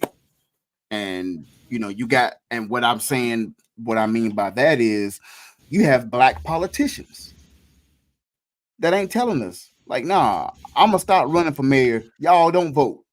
If they get the Black Caucus and a lot of these black politicians, black entertainers, like, man, we ain't doing that this year. We doing it different this year. We not campaigning for nobody. Don't vote. If Common, John Legend, all them guys started saying that, and we stayed in the house and didn't go shopping on Black Friday, and all the NBA vote. And NFL didn't vote and stopped going to games and stopped playing and buying tickets. Listen to me. That's where because see, you got to speak the language that they know. If you was an Asian, I can't come to you and get you to understand me, and I'm talking English, right? I would have to start talking whatever Asian language that you are. There's only two languages that the white man know, which is violence and economics, right? And we're not gonna beat them with violence. I don't care what nobody say, right? We not gonna win that war, right? Got weapons that can shatter windows with you not even hearing the sound. So. You understand what I'm saying? And their children been shooting guns since they were 2. Right. So the other way that we can beat them is withhold our funds, right? Because those are the only two things. If you want him to if you want to get his attention, and this is why we don't have a seat at the table. Okay. We don't have a seat at the table because there's nobody to represent us, and we don't have the funds to get them to listen to us. LGBTQ folks, what did I call them? What I call them? Don't worry about it. Okay, then there you go. Thank you, Aunt. FOW. They got representatives. They got representation. Absolutely. They all in Congress. They all in the Senate. They all in the White House. They everywhere, and they got money. Yep. Asians, they got representatives, and they got money. We ain't because the ones of us that is in there, they don't even identify as us. Nope. Sure don't. They want to be like them. Yep. Look at Colin Powell. Oh my God. Look at Clarence Thomas. Boy. See? So we ain't even got representatives, right? So that's the reason why we can't get nothing done. So the best thing to do is, like Hundo said, we the shakers. Yeah, we are. But we always shake and give it right back to them, man. Right. We always shake and give it right back to them. If you want a reparations conversation, how they talk about it just to appease us, to let us know we're talking about it, but the word says they would do that. If you really want a true, real reparations conversation, stop spending that. We stop spending that money. Stop going to these games. NBA and NFL say we boycotting till we get some answers. We not voting. We not planning. We ain't dribbling or throwing nothing else. That's right. It ain't enough white people that they could get to play football. Right. Man, what would the NFL look like if we decided?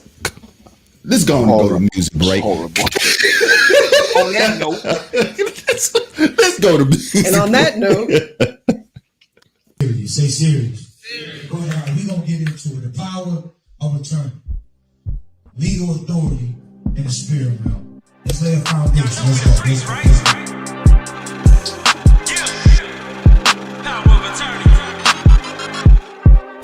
Attorney Israel level up. Casting Ruach down with a mighty touch. Let's shine by Hashamayim. Summons all the armies of the Malachim. Power of attorney Israel level up. Casting Ruach down with a mighty touch.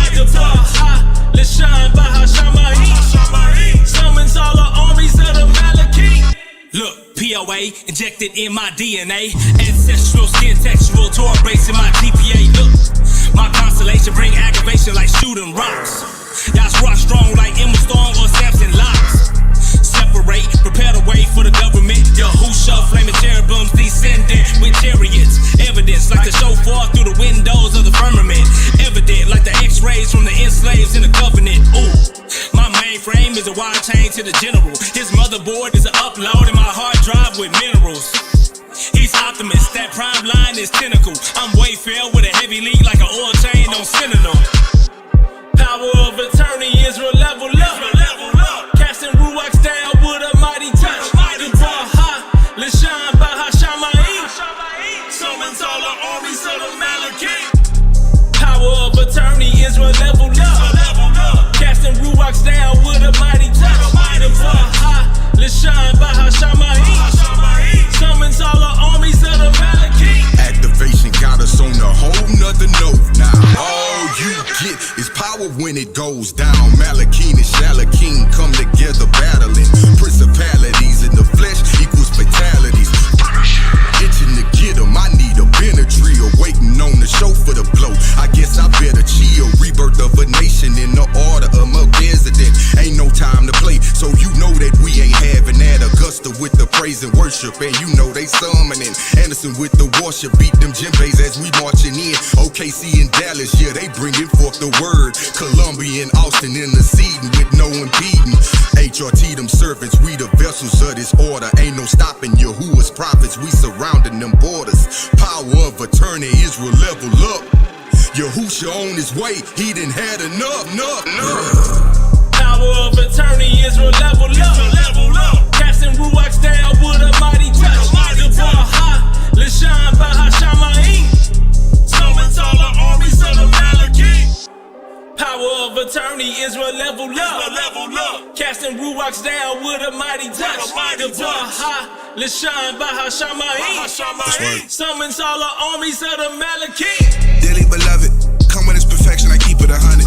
And the power like Abba, them demons and dungeons be hiding, ain't no one who coming. Yahusha the rocket let off with their hands in the sword, fully shopping and running. How you running from fire, but you want the smoke? It's kinda ironic, beloved. POA in my DNA from my lack of 9. That's from the block to the top to my rock, our blood don't stop, got us back on the rise. Yahusha the future, so follow repentant, you drop really quick with the flick of a dime. Why is you wasting this time? Emerge at the dirt like the day you was formed. Go back to the covenant, repent and die. Hey, why you ask? Yahusha is the king, it ain't no fighting that. If vengeance through the ceiling, needing rooms to fit these body bags. Your future yelling doom is hell on earth, and you can't rock with that. Your star player dies until the reaper, super action pack. Yeah, it's like that film you seen. Since you like that television, here's a vision from the king. Destruction of your systems, back on top, appointed Elohims. Bring order to your chaos, get destroyed by the Malachim. These melodies come with the beam. It's truly red and fight is finished. Activation got them livid, nothing like you ever seen. This ain't acting, this is facts. It's gon' happen, you gon' scream. See Yahusha on your screens, there's a scene you ain't seen, he's the king. Power of attorney, Israel level up. Casting ruachs down with a mighty touch. The bar high, Lishan Baha Shammai. Summons all the armies of the Malachim. Power of attorney, Israel level up. Casting ruachs down with a mighty touch. The bar high, Lishan Baha Shammai. Summons all the armies of the Malachim.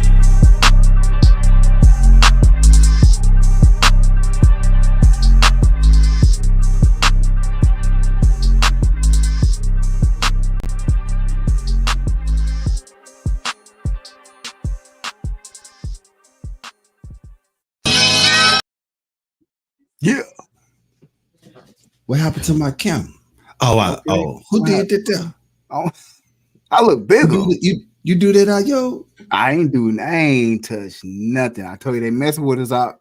Oh man, well, I'm all over in the corner and stuff. There we go. There we go. All right. I don't know what happened.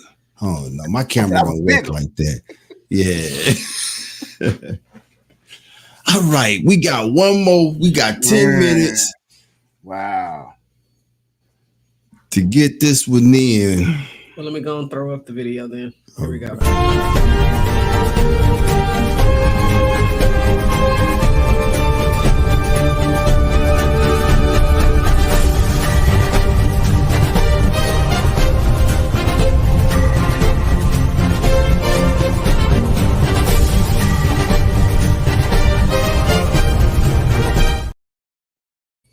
Okay, man. Before we talk about this, I'm gonna ask anybody in the chat, do you know what you just seen? Do anybody know what that was? If anybody know what that was, put it in the chat right now. I wouldn't have known what it was if I just, would you have known what it was? Man, no. When I seen it, I was like, what is this? Then when I looked, I was like, oh, that is. Yeah. Do anybody know what that is? Give me a 1 if you know, 2 if you don't know, and if you give a 1, tell me what it was. We got a few minutes. But if I don't see nothing, I'm just going to assume that nobody knows. Give me a 3 if nobody know and you just ready for us to tell you what that was. 1, 2, 3. Yeah, 1, 2, 3. What we got? Nobody said nothing yet. Ain't nobody said nothing. Okay, we got a 2. Okay, Hundo say he don't know. All right. And Hundo normally up on his. Oh. Boy, my belt. Let me go downstairs and get my belt real quick. I think you know when you text somebody in all caps and you will reply, but well, why you screaming at me? I feel like your daughter's screaming at us right now. She said, "Hurry up! Just tell us what it is. Just tell us what it is." I'm not mad. Y'all may say it's Disneyland. It's far from Disney. Ain't no happiness there. Right. Right. It shows what you find out here in a second. Got another 2. All right. Okay, so just tell the people what it is. Come on. Yep. You heard us talk about it several times on this show. Yep. That is what a 15-minute city will look like. Y'all. 4 million people. You see it scrolling across the screen. Let me put it back up there. Let me run the clip one more time. It's really quick. Yeah.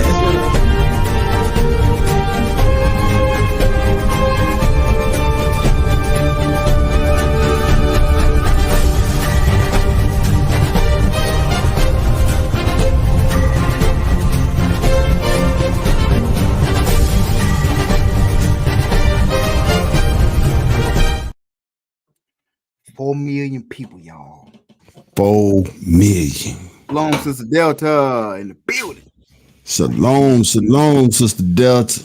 Man, that's cool. That was a 15-minute city, y'all. And for those who are not familiar with 15-minute cities, it's a city where everything that you need is in a 15-minute radius for you to be able to get to it.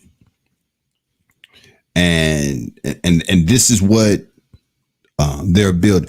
I told here in Houston, we got ports and we got a lot of bridges. We got several bridges that rises above the ports.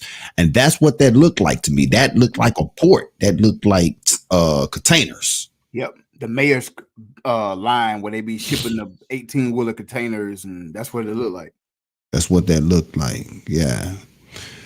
The dangerous thing about these 15-minute cities is that, and Ayo brought up a really great point when we was talking about this before we got on air, is that they saying that this is going to be good for the people because they're trying to make room for all of the people that they have over there in China. Hundreds of thousands of people have already moved into these 15-minute cities. And how you pronounce that? Is that Ziyangan? I don't know. I don't speak Chinese.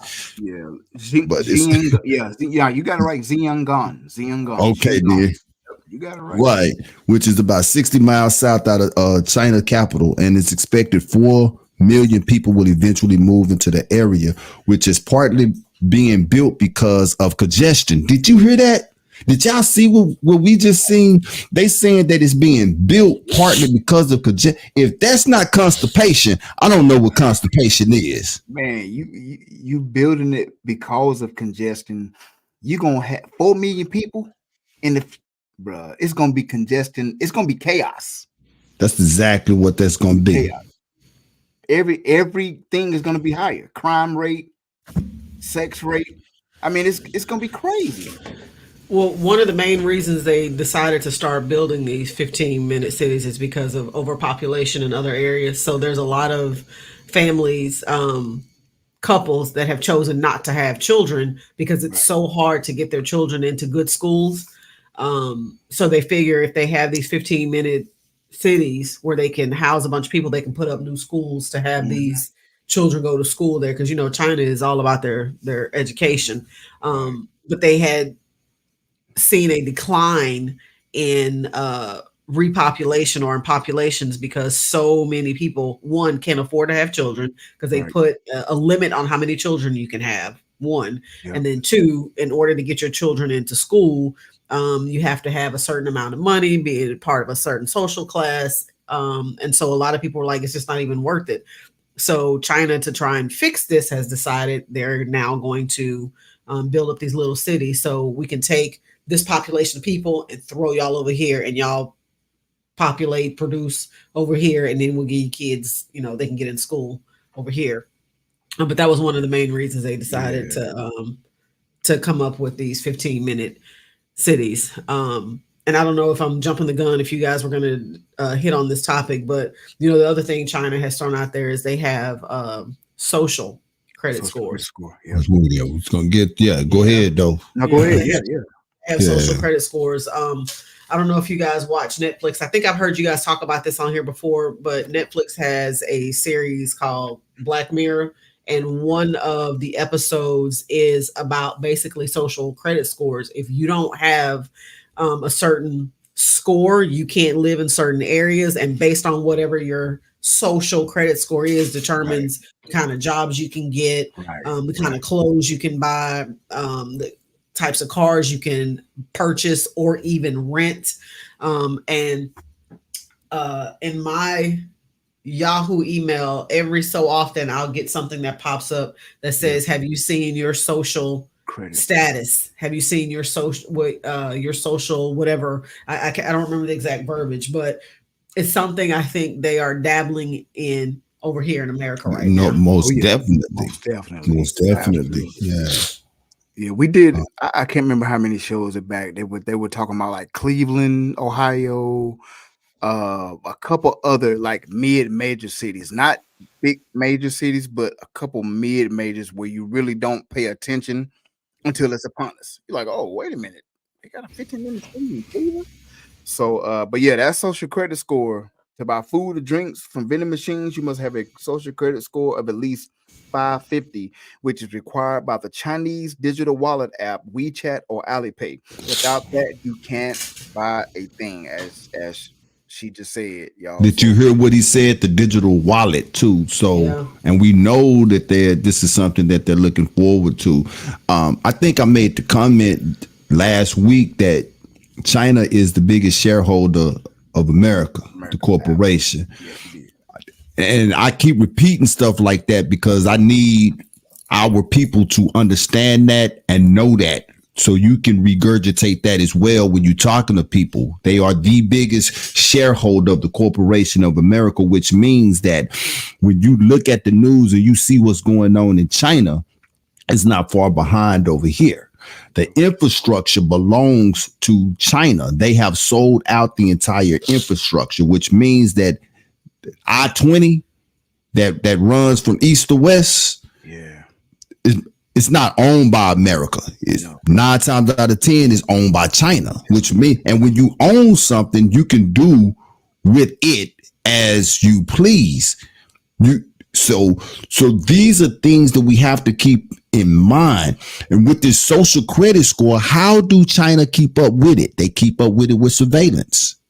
No other place in Earth have as many cameras as China. China got cameras on top. China got a camera watching the camera that's watching the camera that's watching you. Yep. So if you throw a piece of paper on the floor, on the ground while you walking, guess what? That hits your social credit score. Right. If you had a podcast such as this in China that talked about the government the way that we do, guess what? That hits your your social credit score. So what is that? That's control. Now, Shia Yashub Judah been locked up. I know what Texas penitentiaries look like. You know what we just seen? What that looked like? That looked like penitentiaries. And we've talked about it real quick. We talked about it. Didn't mean to cut you off, but real quick. No, you good. Talked about it before. What movie? And me and Shir spoke about this earlier. What movie does that remind you of? The Hunger Games. The Hunger Games. They got a new one coming out next month. Yep. December. Can't wait to see it. Yep. Because it's probably got a lot of gems. Yep. Full of stuff that's talking about this stuff. They want everything in districts compact to where, like I said, crime rate to be higher. Do you know 4 million people in that type of setting? Do you know what those social credit score got to be when 1 million out of them 4 million get sick at the same time? Right. All bunched up together. When 100,000 kids get sick, you'll have to have a certain score to get some type of treatment. Come on, man. Yeah. Come on. This is what it's going to. Because go look at the first Hunger Games all the way up to now. This is what they were doing. It make it so much easier to control the masses when you can put them all in one place. Right. When you can get the masses put all in one place, it make it so much easier. And that's why I ask you, Ak, and I'm asking you, but not Shalahayi as well. What type of people are these? What did Job 9:28 say? That the earth was given into the hand of the wicked? We see the wicked. What type of person are you that you wake up in the morning thinking about how you can enslave the population, and you go to bed at night thinking about how you can enslave the population? All of this is the exact same thing from building, and they always pawn it off as it's for the good of the people, right? For the greater good, right? It's for the greater good. Right. And the people go for it, they accept it, and then all of a sudden you realize, man, this was a trap. Yeah. Look at New York. I've never desired to go to New York. Why? Man. Because the land is this big and they got all of them people and everything going straight up. Imagine living in a 15-minute city that looks like that there. Man, bro. That's almost what New York look like. Listen, I told you, I go to New York to visit for 2 days, and that's it. I'll be ready to come back down here. I can't take it. I worked in New York. I worked in New York a couple of years ago for my job. I was there, about 3 months. I came home every other weekend. The things that I saw, I don't know how you raise a family in New York. And this is no slight on the people that live there, because, you live where you live. Right. But I don't know how you raise a family there. Some of the things that I saw while I was in New York were insane. Like, to me, here in Texas, trash pickup day, we fuss at our boys sometimes because they don't take out the trash when they're supposed to take out the trash. But the trash is away from the house, right? It's pulled away from the house. It's on the corner by the mailbox. So it is at a good distance from the house when they come to pick up the trash. In New York, they literally just take their trash right outside that door. And when you're walking through, the smell, when people tell you New York smells, they are not like, thumbs down. Go to thumbs down. Boy, I said, they must be from New York. Yes, and the rats. Absolutely. We getting good. We getting closer in this investigative thing. Now we know you in New York. Right. We're gonna find you. We got a special skill set. Special set of skills. Yes, the rats. There's a story. One of the first weeks that I was there in New York, actually, I think I had been in New York a week and a half, and I literally ordered room service every day because I was scared to venture out. Well, I got brave one Friday, decided I was going to venture out. Went to this little pizzeria, and on my way back to the hotel, a rat followed me. Literally just following me. That was Ben. Well, I don't know who he was, but a gentleman sitting on the sidewalk, it looked like he just popped up out of the ground out of nowhere, said, if you have anything in your bag that you don't want, throw it to him and he'll leave you alone. They be panhandling. I threw a roll kind of over my shoulder, and no joke, I swear to God, this rat caught this roll in mid-air. Good. And went on about his business. But those rats are huge. Yeah, the dogs. They look like little dogs, little chihuahuas. Yep. They're huge. Yeah, that's crazy. But when you a rat in a city of that many people, how can you be afraid of people? Right. Well, you remember during COVID, the pictures that they were showing on the news, all those rats that were coming out. Right. That was disgusting. Yeah, that's crazy. So whoever that was gave a thumb down. You must agree about the rats. Right. You ain't gave another thumbs down. Now we talking about them rats. Man. But yeah, those are 15-minute cities, and they're also going be lacing those 15-minute cities with surveillance cameras all over the place. There's a lot more that we could have got into on this here, but but we're not gonna get into it tonight because of time. But for everybody that joined us tonight, I want to say the water. We will be back here live January, first Wednesday, January. We'll be back. Until then, we want to say shalom. We thank y'all. We love y'all. Support the reruns. That we will be dropping. Support them reruns. Not too late to give dropping. thumbs up either. So with that being said, I ain't got nothing else. Sock, what you got? Love y'all, family. Love the Truth Be Told Flex podcast family. We love the extended Truth Be Told Flex podcast family, which is our faithful audience. Man, salute to everybody that joined in tonight, man. I'm thankful. I'm excited for where the Most High is taking this family, man, taking this podcast, and that's it. Twice out. Twice out. Let's throw some new names in as well. If you found anything that you know that you agree with the show, disagree, say, man, go ahead and give us a thumbs up. Also subscribe, hit that bell. We will be coming back with more content. But with that being said, we're about to get on up out of here. Shalom, family. Shalom. Shalom, y'all. Twice out.